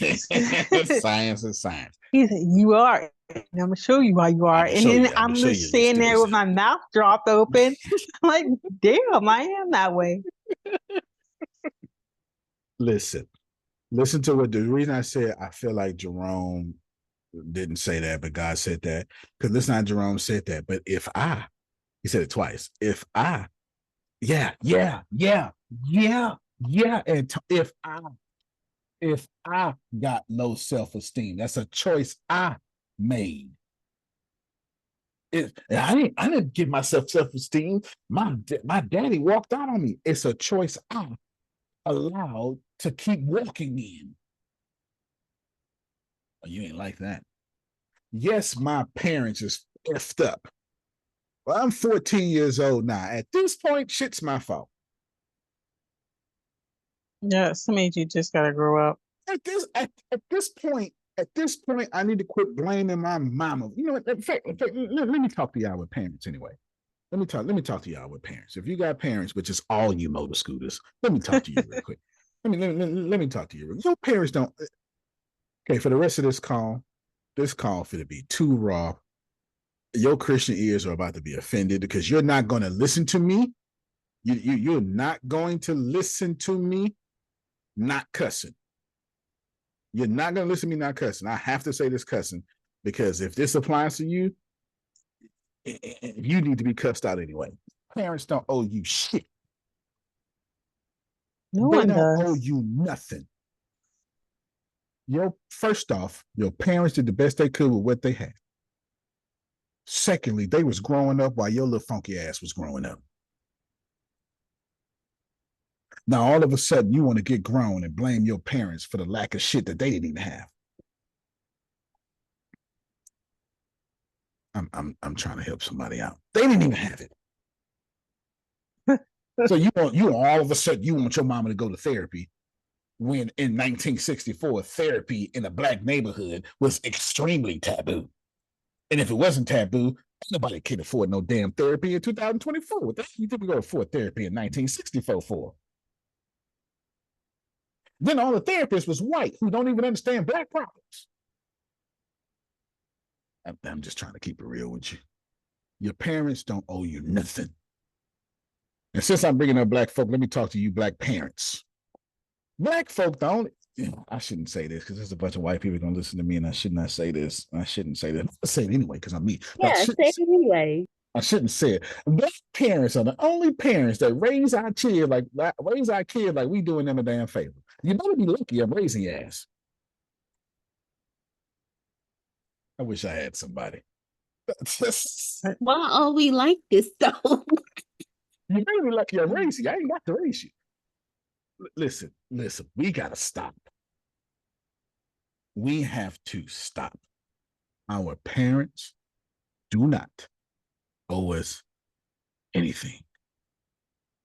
Your mama raised you jacked up. It's a fact. Your mama, I don't know what the hell happened. I don't know why she became independent. I don't know why the hell you was raised not being in feminine energy. I don't know. I can't tell you why. I just know it fucked you up. Like literally right now, you are unhappy. Your mama unhappy. She unmarried and all that shit. Like both of y'all unhappy.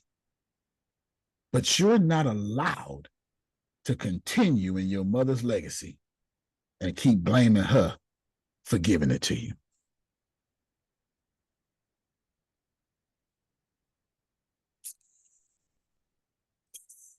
They not fit to like that. You know what? You need to take the whole last 30 minutes of this call and starting 6 minutes ago and just run it on social media. I'm acting like Charleston White right now. I'm doing too much right now. Okay, I'm doing too much. It's the truth. It's a lot. I've gotten to the point in life. I've gotten to the point in life to where I avoid people who were not raised by two parents. I'm just gonna keep it real with you. Like in my 40s, I understand why. I am the first thing I ask people every time this is this God dog it. I don't even know, Jerome. I don't even know I don't know how to qualify this conversation, but I know it should be said in church, though.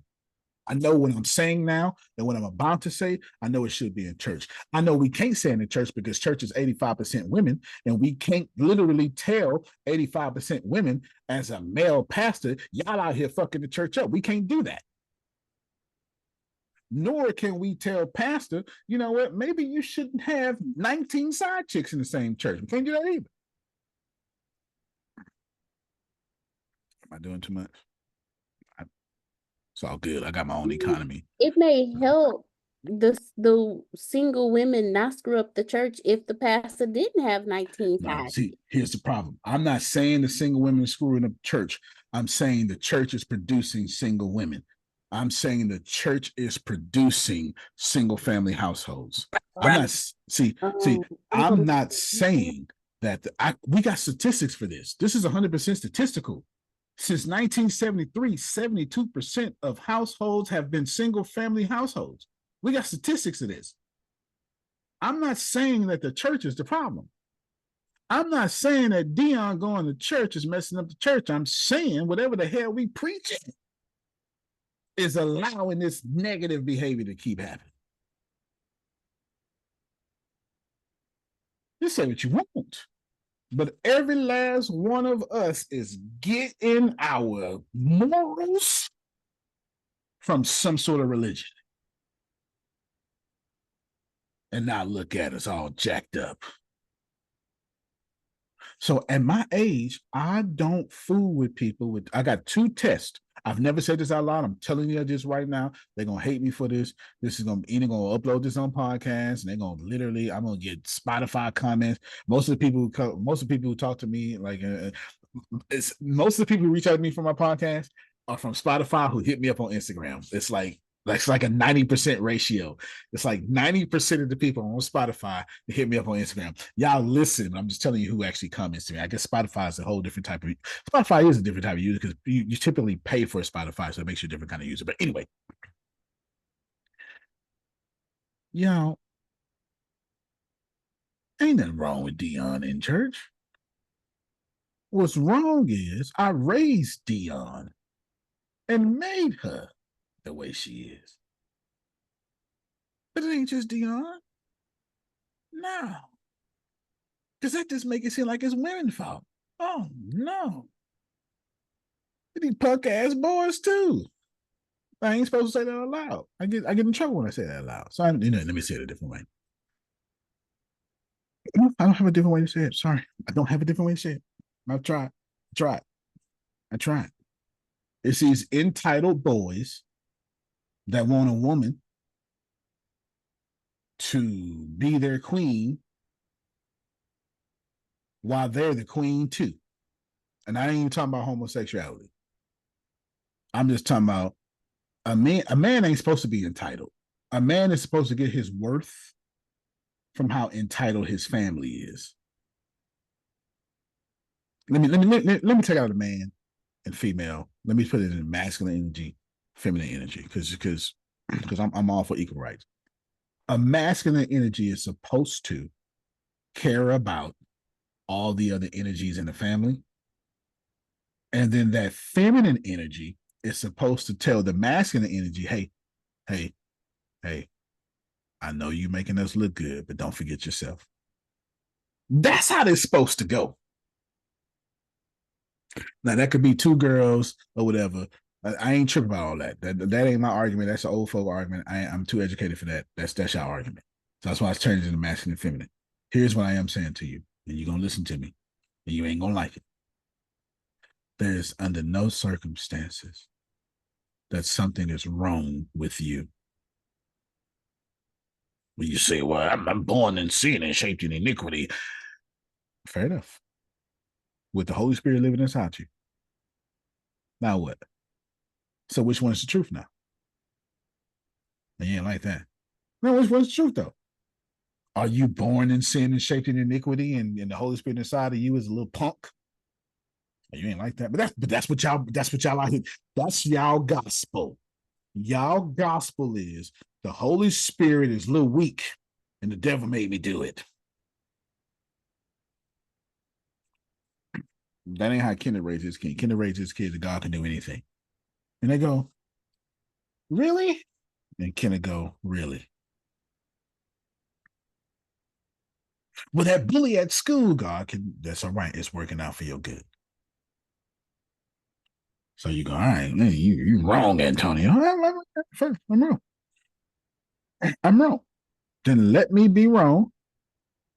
And then ask yourself, while I am wrong, how's that harvest working out for you?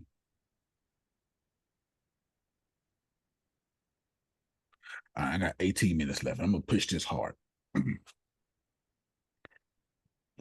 Am I trying to already have? I got 18 minutes left. I'm going to push this harder than I ever have.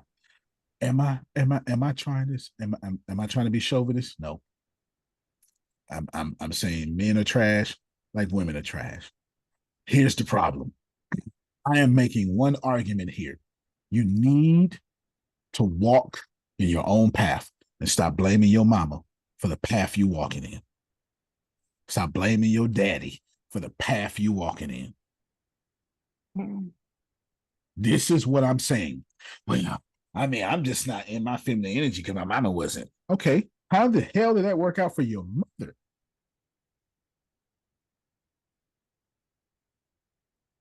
And his was crazy. I told this to somebody the other day. I won't say their name, but his was crazy.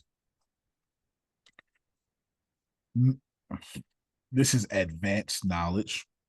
I'm about to bust a Steve Harvey and tell y'all what what does it mean to bust a Steve Harvey, Kenneth? You know what it is. It means I shouldn't tell these women what I'm about to say. And Steve Harvey keep telling y'all men secrets. If you are feminine and submissive, you actually run a relationship. See, that's so weird to say. And you're like, oh my God, it's not true. Let me tell you something. When Kenneth talks to his wife and she is submissive, and she's in her feminine energy, Kenneth does two things in his head, three things in his head. He go, man, that felt good. Second thing, Kenneth go, I feel bad for not telling her about other stuff in my head. Third thing, he started telling his wife too damn much. It's the truth. He goes, his wife, baby, I'm thinking about doing it real estate with Antonio, but let me give you all the details real quick and let's talk about it. When you are submissive and feminine, you literally run that relationship because whoever's the head starts consulting you. That's in every sacred text. You can say what you want. It's true. Ask Otis. When you are... I witness it all the time. How long your parents been married, Grace? 49 years. It'll be 50 years years next year in June. 49 years. Phil and Susan, 59 years. It ain't 59. It's like 40, 42 or something. Okay, that's 49 years for Grace and 42 years. When you are in submissive energy, you actually run the relationship. You know why? You know, because if you believe in God, guess what God is? A submissive energy. See, they ain't like that. They ain't like that. Hey, no. God is submissive first. God literally said, Jerome, I love you. You're gonna mess up, Jerome. But I'm gonna let you do that. That's very submissive. Go ahead, Deanna. See, they ain't like that. They ain't like that, Kenneth. They don't like when I keep it real. Like when okay, so how it made sense to me when he said it. We go to God, we're supposed to go to God boldly, and he is submissive to us. Right. We pray to him, he's submissive to us. We screw him over, he still submits to us by giving us grace and mercy. There you go. And we go back to him and consistently consult with him. Because he'd be like, it's okay. And still submissive. I still love you. Still I submissive. got you. Still you submissive. need from me. If I was Kenneth God, the 1,000th time Kenneth did me wrong, I cut that motherfucker. I cut him off. I gave you 1,000. And I would have planned my 1,000 cut off Dion when he was at 27. At number 27, Otis, I would have said, now, Jesus, if you do it, 990 or whatever the hell, he got me messed up. The reason why submissive energy runs the world is because God is a submissive energy. And you're going to go, the meek shall inherit the earth. Jerome, last time I checked, that was in Matthew 5, huh?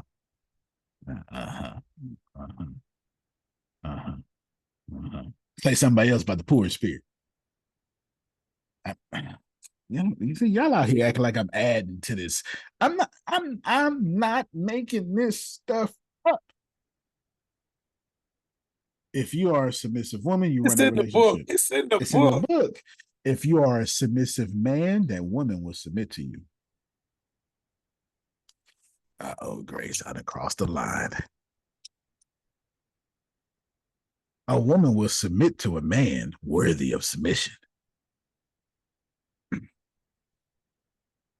I don't care how hard she is. Now you telling our secrets. I'm gonna need you to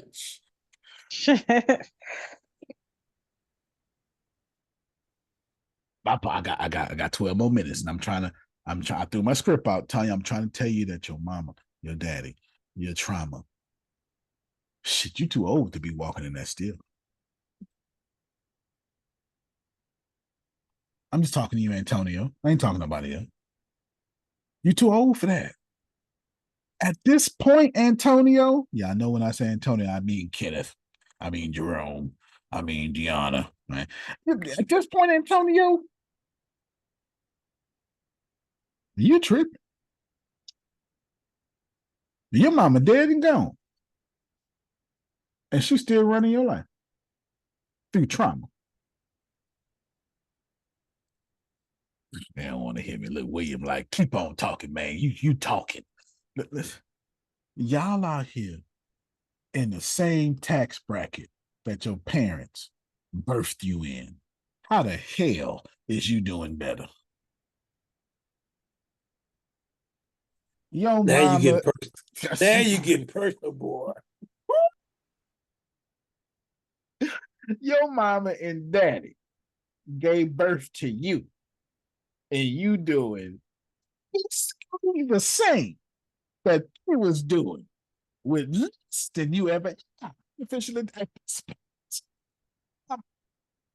Your mama and daddy thought robots coming back from the future as Arnold Schwarzenegger was going to be AI. AI now look like ChatGPT giving you every answer that you had. You ain't trying to listen to me right now. Your mama and daddy thought artificial intelligence was something that was going to happen in the year 2300. Use artificial intelligence every day. Got more than they ever had. They thought the smart computer was something only white people can have, and it was going to be the size of a stadium. You got it in your pocket. You literally have more than they ever had, and you in a same situation, and you blaming them.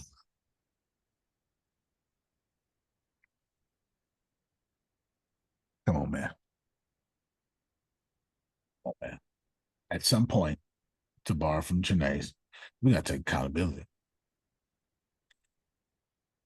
My mother hospiced with me for 56 days. She tore this whole house up for 56 days. I mean, she just loved Monique dirty draws for 56 days. You hear me? I mean, she just loved Monique. I would shit, but she loved Monique. She called her Monet. I mean, she just loved Monique. Could do no wrong. You hear me? Monique was a supplier of pancakes. She was Jesus. Jesus. And I realized after not talking to my mother for 41 years, well, it wasn't 41, 36 years, I'm just like my doggone mama. I'm going to do it again, Kenneth. Maybe they're going to get it. Maybe they're going to get it, Kenneth. Maybe they're going to get it. I ain't talking about mama 36 years because that's just the way life happened. DNA strong in the motor scooter field. DNA is strong. Me and my mama act just alike. I watched my mama kill a spider this big with her bare hands. Oh my gosh. And then look at me. You know how when you're real mad, you do your lip like this here. You know what I'm talking about? She went, I ain't scared of nothing. Unless you got hair on your teeth, I ain't scared of you. Oh my God. And that act just like Antonio. My mother. I'm about to be. Say it again, will you? I said she must have been related to my mother because Miss Wanda don't play. Miss Wanda, you know what? I ain't never met a. I've never been so. Front door. Hey, somebody come to the front door. Ain't supposed to come to the front door. Uncle, who they are? The police or whoever. My mother don't play. I seen her put out a sawed-off shotgun on somebody. Yeah. And family members didn't even recognize who they was. That's fair. In fairness, I've never met a Wanda in my life who played. To be honest with you, I mean, when you name a child Wanda, you naming a gangster. To be honest with you, I've never met a Nikki that was a kid or a baby. All Nickies are born mean and grown. My auntie Nikki is nice. Your auntie Nikki was born 32 years old. She wasn't. She was born 32 years old. I ain't never seen a baby pigeon. All them damn pigeons is grown. They work for the FBI. All of them. They surveillance. Anyway, my mother, I learned this about my mother. My mother taught me so much about me by existing. And you expect me to say, well, my mother taught me about forgiveness. First off, I had already forgiven my mama, so there's no reason to forgive my mama. My mama taught me two things that I needed to learn. The first thing my mama taught me is I don't give a damn how successful you is. Boy, you want your damn mama. You say what you want.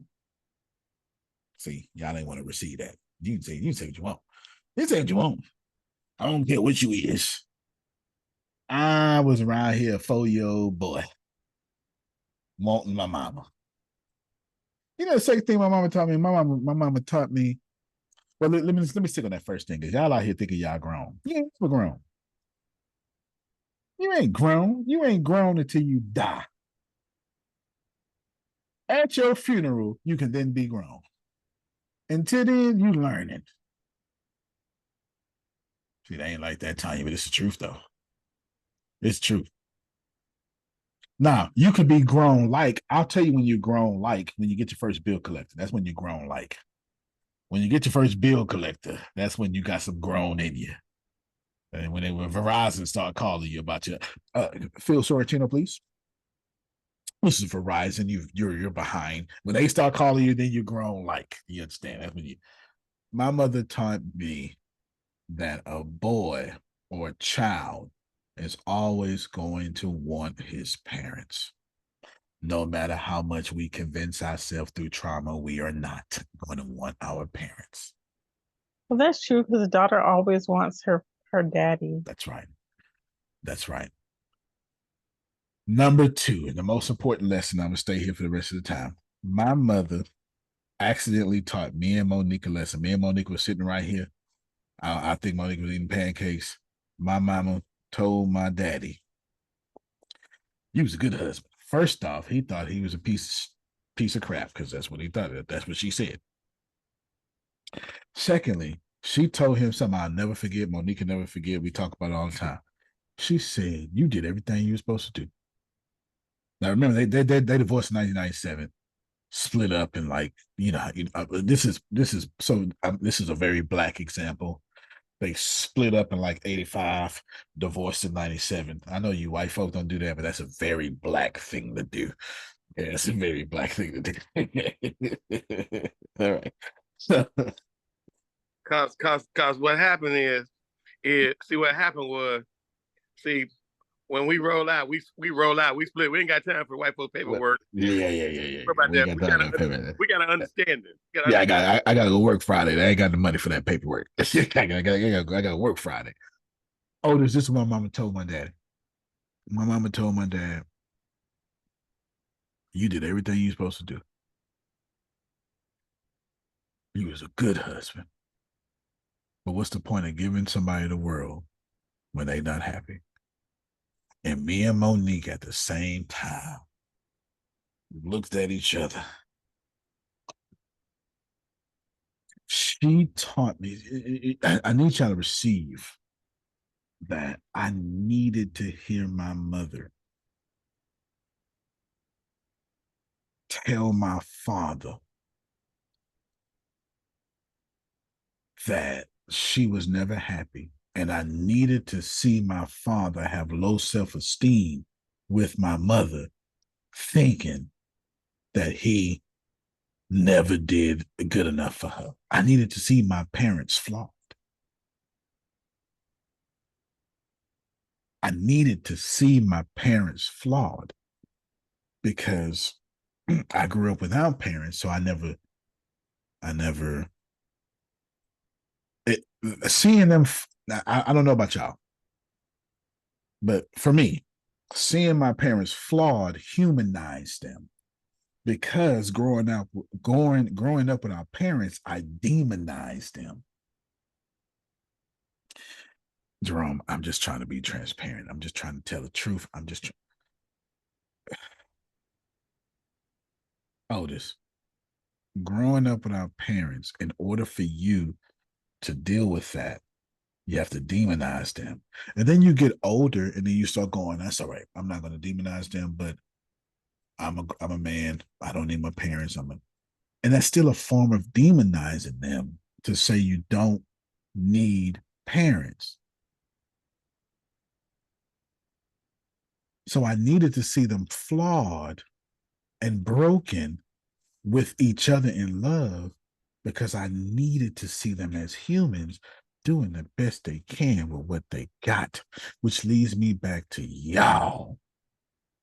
My parents were psychologically broken. You hear me? And my parents never should have been together. Not because they wasn't a match, because they were broken, Phil. And broken people shouldn't get together and try to be unbroken. Broken people should sit there, do the work, and realize I am broken. And all of you in relationships or seeking a relationship, stop thinking that you need a soulmate to be whole. Your ass is whole when you was born. Maybe I should have said it that way. I'm sorry. Let me say it without the cuss words. Upon your birth, you were the best thing that ever happened to this planet. There you go. Was that more palatable? That was better. Okay, that was more palatable. I mean, it's tasty. My parents, I'm ending. My parents did my mother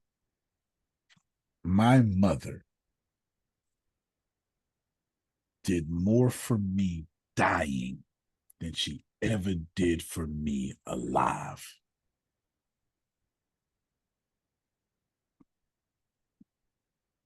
Monique asked me, she asked me like 1,000 times, you okay? And everything I told her, Deanna asked me, you okay? I think Grace asked me, you okay? And I told all three of them, I said, I'm okay. I said, well, they didn't say why you okay, but I could tell them, you sure? You ain't supposed to be okay. Your mama just died. But this is what I said. This is what I said, Phil. I'm not going to make my mother's death about me.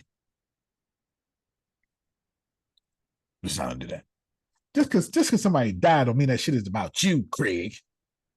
They died. You don't have to make it about how much you, whatever. My mother taught me, Otis, in her death, how to be flawed and forgiven.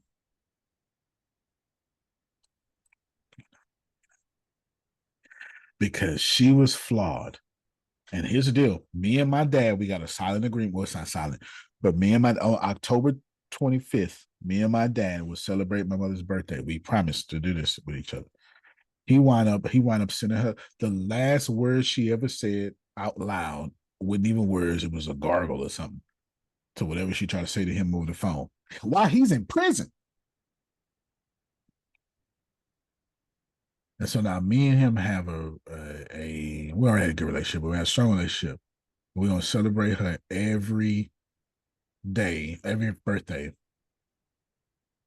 because she gave him back his wife while dying. Somebody missing it. I'm gonna move on though. Now he wants to be cremated to be next to my mother. So I end you with this. That's 2 60-year-olds. Hear me very well. That's 2 60-year-olds in front of their son going, our son know more than us. And I needed to see it. Not from an ego perspective. I certainly don't know more than my parents. I needed to see it because I needed to stop being a leader better than my parents. You ain't gonna listen. You ain't gonna listen. It is what it is. It is what it is. Wait, do that again. I needed to stop being a leader better than my parents. See, I wasn't intentionally trying to be better than my parents, Kenneth. No, that's not what I was trying to do. It's through the actions of survival, through every action of being a good father, me. I became better than my father. Through every action of watching Monique be a good mother, I said, now that's a good mother. And inadvertently, without hate, and this is what I'm trying to get y'all to see, because I'm ending. I'm trying to get you to see you don't have to hate somebody to think you're not the leader that need ministry. All the way back to the text, Jerome. I was no different than these Jews, Otis. Going, call my mama. Call my daddy. See, Edith, when we read this text, we always want to be the good person. We always want to go, I would have just believed the blind man. You know what? Did I believe my blind mama? No. So you ain't want to hear that. I'm gonna show y'all something. No. I'm gonna show you. I'm gonna show you. I'm gonna show y'all something. I don't want y'all to think like everybody gonna go, you just saying that. I'm gonna show you something. We're gonna go just a few minutes over. I'm really having. So this is my actual calendar with a bunch of stuff in here that y'all shouldn't see. If I come back to September, right here, if I come back to September, and if I come to September 11th, red is personal. Okay, I'm sorry, September 11th. Red. Click, dog. Oh, is it September? Okay, my bad. It is September 11th. My bad. September 16th. If I come in my calendar, September 11th is when I got the call. Red means can't nobody see this but me. Yeah, see it? And if I go to my calendar, it says the day my mom came home. And every September 16th, I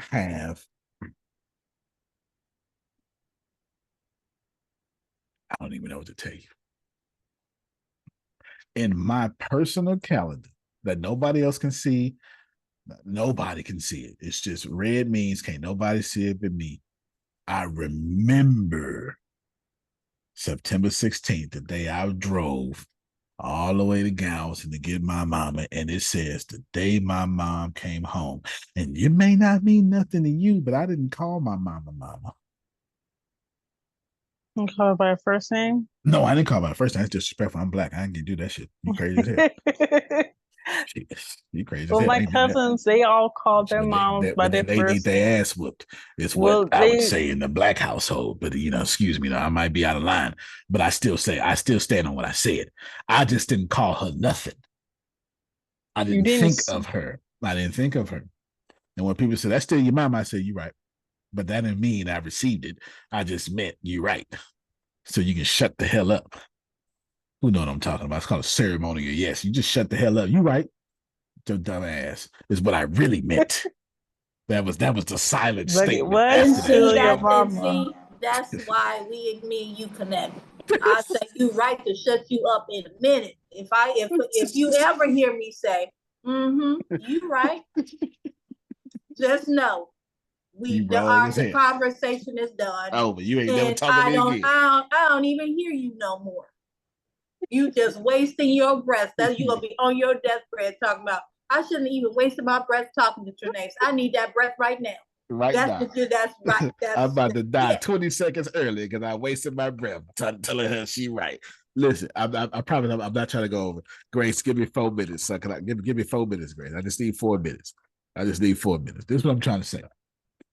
My mother did more for me in my you're not feeling like my statement. The truth is, Jerome, I should say Christ did it through her is what I should say. I'm not going to say that because I'm trying to resonate with you. I should say Christ did it. I'm not going to say that. I'm about to say my mother did more for me dying than Christ ever did for me dying. What? Here's the deal. I'm not telling you that Jesus died on the cross and all this stuff ain't true and all this stuff. That's not my point. It's 2,000 years ago, Jerome, and to be honest with you, I ain't seen that shit. But I saw my mama die. So we've not see. Y'all don't want to keep it real, but I know how to keep it real. No. Because that just resonated because I saw my grandma. You understand? I'm not trying to disrespect. No disrespect to Jesus. I'm not trying to disrespect Jesus at all, Jerome. I'm just trying to tell you. I saw Linda Faye McAllister Smith. I seen that. Antonio. Oh, come on, man. I'm just talking. Now you can, based on what you shared this evening, guess what? What's up? You can now go back to your child's place. You're gonna be fine. You understand. You understand. My mother blessed me. I saw my mother be scared of death one time, and she was never scared of death. She was scared that she was going to die without her favorite sister being proud of her. And that shit hit me so hard. My Aunt Jackie, who just died, right? My Aunt Jackie literally died a couple months after my mama was like, you know what? Ain't no sense of holding on no more. I'm telling you all real stuff. Like I'm not putting nothing on this. I don't even know how to tell y'all how accurate I am being. This is 100% accuracy, 100% transparency. I'm not making up no names. I'm telling you real people. And if I tell you that my mother died and showed me what you call Christ without being Christ, I need you to receive this. Now, she watched Joel Osteen every day. She was obviously full of Christ. I can't say anything about that. I'm not trying to take away her salvation, Jerome. That's not what I'm trying to do. I'm just trying to tell you that she was also an asshole. It is what it is. No. I don't mean no disrespect by that. My mother died my mother. My mother did not. I did not see the feminines. I told Monique this in prophecy. I did not see my mother until the day before she lost her ability to speak. My mother called me baby and showed me kindness. That day, one time, I've never seen it before. I've never seen it after because she lost her ability to do it. And I hold on to it, and that's the only thing I remember about my mother. It took cancer to eat my mother's frontal lobe for her to drop everything the world put in her. And I told Phil, this is what I told Monique, this is what I told Deanna. I swear to God, I said this. I said, I saw for the first time ever Source Mama. And that's what I hold on to. And it taught me so much. Trinace, I'm about to get to you. You got the last words. It taught me so much because it taught me that your motherfucking opinion about somebody is full of jive. Because I saw my mama. Devontae say got me teared up, man. I saw my real mother. And it was completely opposite Dion of what the hell I taught myself my mother was. And I don't give a shit what none of y'all say, that's the Christ I needed to see. All that died on the cross. Nope. All that shit for you. I saw in the show Christ. And I can't forget it. And I'm going to preach her gospel till I die. Sound like the Bible to me, Jerome. Go ahead, Trinace. You got the last word. If you can't feel it, if you can't, in the words of that great philosopher Jay-Z, if you can't respect that, your whole perspective is whack. Maybe you love me when I fade to black. Go ahead, Trinace. So as you were describing that, it took me back to what I told my cousin who's a therapist, and she and I are in agreement about that. Our parents are our first gods before we even have a relationship with God. So she went back to the God that we all pretend to be as parents. She showed you her divinity in that moment. Man. And I can't forget it. You hear me? I can't. I literally cannot forget it. Because it's everything for me. It's everything for me. It's not that you know what? I don't even need to talk to Mo. All I'm going to do, I don't even need to talk to Mo. Trinace, you're right. Beautiful as always. That dude, I'm glad he never got the goodies because he don't deserve them. So while I was at the grocery store, he called me while I was on my Zoom. So when I came to bring the grocery in, because I'm tired of cooking for King, he didn't have no dog food, so I was cooking dinner for him. King gets her dog. I'm ashamed, but that's what I was doing because I was too lazy to get the dog food. So I bought the dog food and I came up and my phone disconnected and his call came through. Look at that. And he said, "Why are you being so shallow?" And I say, "What do you mean by shallow?" He meant that I was being distant and curt because that's what I was being. I said, because you hung up the phone on me and then you call back like everything is cool. I don't like stuff like that. That speaks to you. That speaks to your character. And I don't get down like that.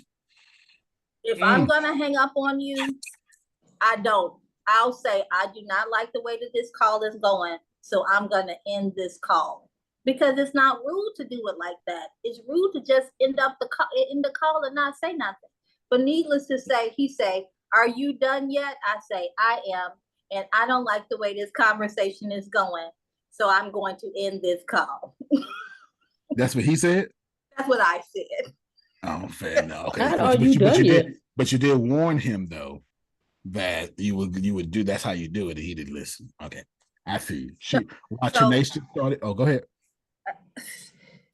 I was going to say, watch your nation started 4 more calls. I'm going to skip over it. Then she demonstrated. Yeah, I did. And I was trying not to. He made me do it. Didn't you say don't say we can't say that? He made me do that. You can't say it, but I feel you though. I feel you. He made me do that. So this was a good call. I'm glad I was able to wrap my friend's show up because that's what I was doing. I was on the YouTube live with my friend talking about cuffing season and take a man on a date month. Because you all know that September is take a man on a date month. I like both of those. And it is cuffing season and it is taking a man on a date month. I didn't know it, but I like it. Yeah, so that's what we were talking about, which is what got me here late. So it got me I'm his guest co-host a couple of days out the month. Fair enough. I say this respectfully. I don't know what you need, Otis, to see whatever you believe in, but I know I needed my mama to die in front of me and teach me how to be a man. My mama absolutely failed to teach me how to be a man, a human, a boy, or anything. But can a woman teach a man how to be a man? If you ask me, I'm going to tell you that a woman cannot teach a man how to be a man. Y'all out here tripping. It's not possible. It is what it is. Sorry, I'm not going to change on that. You can't. It is what it is. You can't teach something, or a child to be, a young man to be something that you have never been. That is why a lot of times, guys, I'm on this call. Y'all don't see my face because I have an 8-year-old son that I refuse on my watch to let him even breathe too hard. And as a single father raising an 8-year-old boy, I'm going to make sure, come hell or high water, no matter what, that I do everything in my power on this earth, as long as I got breath, to make sure I don't have to, hopefully, by the will of God, bury my child before he turns 18, or go visit him in a correctional facility. Those are the two things. If I can avoid those things and keep him from the mischief that's only out here trying to eat him alive, and just cover him and ask God to help me have strength as a father to cover him, then I will have been successful. Yeah, I can respect that. I can respect that. So I'm going to eventually change my words and say my mama told me how to be a human. But to answer Ebony's question, no, you can't. You can't teach a man how to be a man. A man is a different thing. And a woman can't teach a man to be a man. But I'm not saying that they're not superhero single women. So you can attack me all you want to, but I'm not saying that y'all ain't doing a good job. That ain't what I'm saying. I'm just saying that we have statistical evidence that every single thing that you call toxic masculinity comes from a single woman household. Toxic masculinity is feminine masculinity. That's what you call toxic masculinity. You call toxic masculinity a version of masculinity that has been warped through somebody that you can't even get in your own bed. Right? You raised me to be a man and you can't even get. But anywho, my mother taught me how to be a decent human being. How? By dying. And maybe, and I really am done, maybe, Grace, watching our parents die as heroes make all of us better.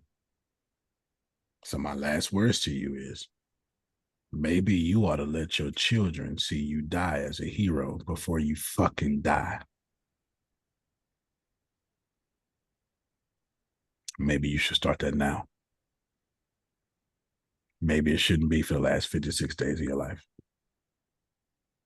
Maybe it should be for the last 56 years. Damn sure what me and Monique are trying to do with our kids. Ministry beyond leaders. You can't plan better. You can't dominate. Love you, everybody. I thank you so much. Love you more, brother. Love you more. Yes, love you more. If you didn't like the call, blame Phil Sorrentino. Phil Sorrentino. Blame him. You just pick a name and just start blaming people. That's it. That's what I do. It's all random. That, right? That's it. Love you more. Love you more. All right, y'all. Y'all have a good one.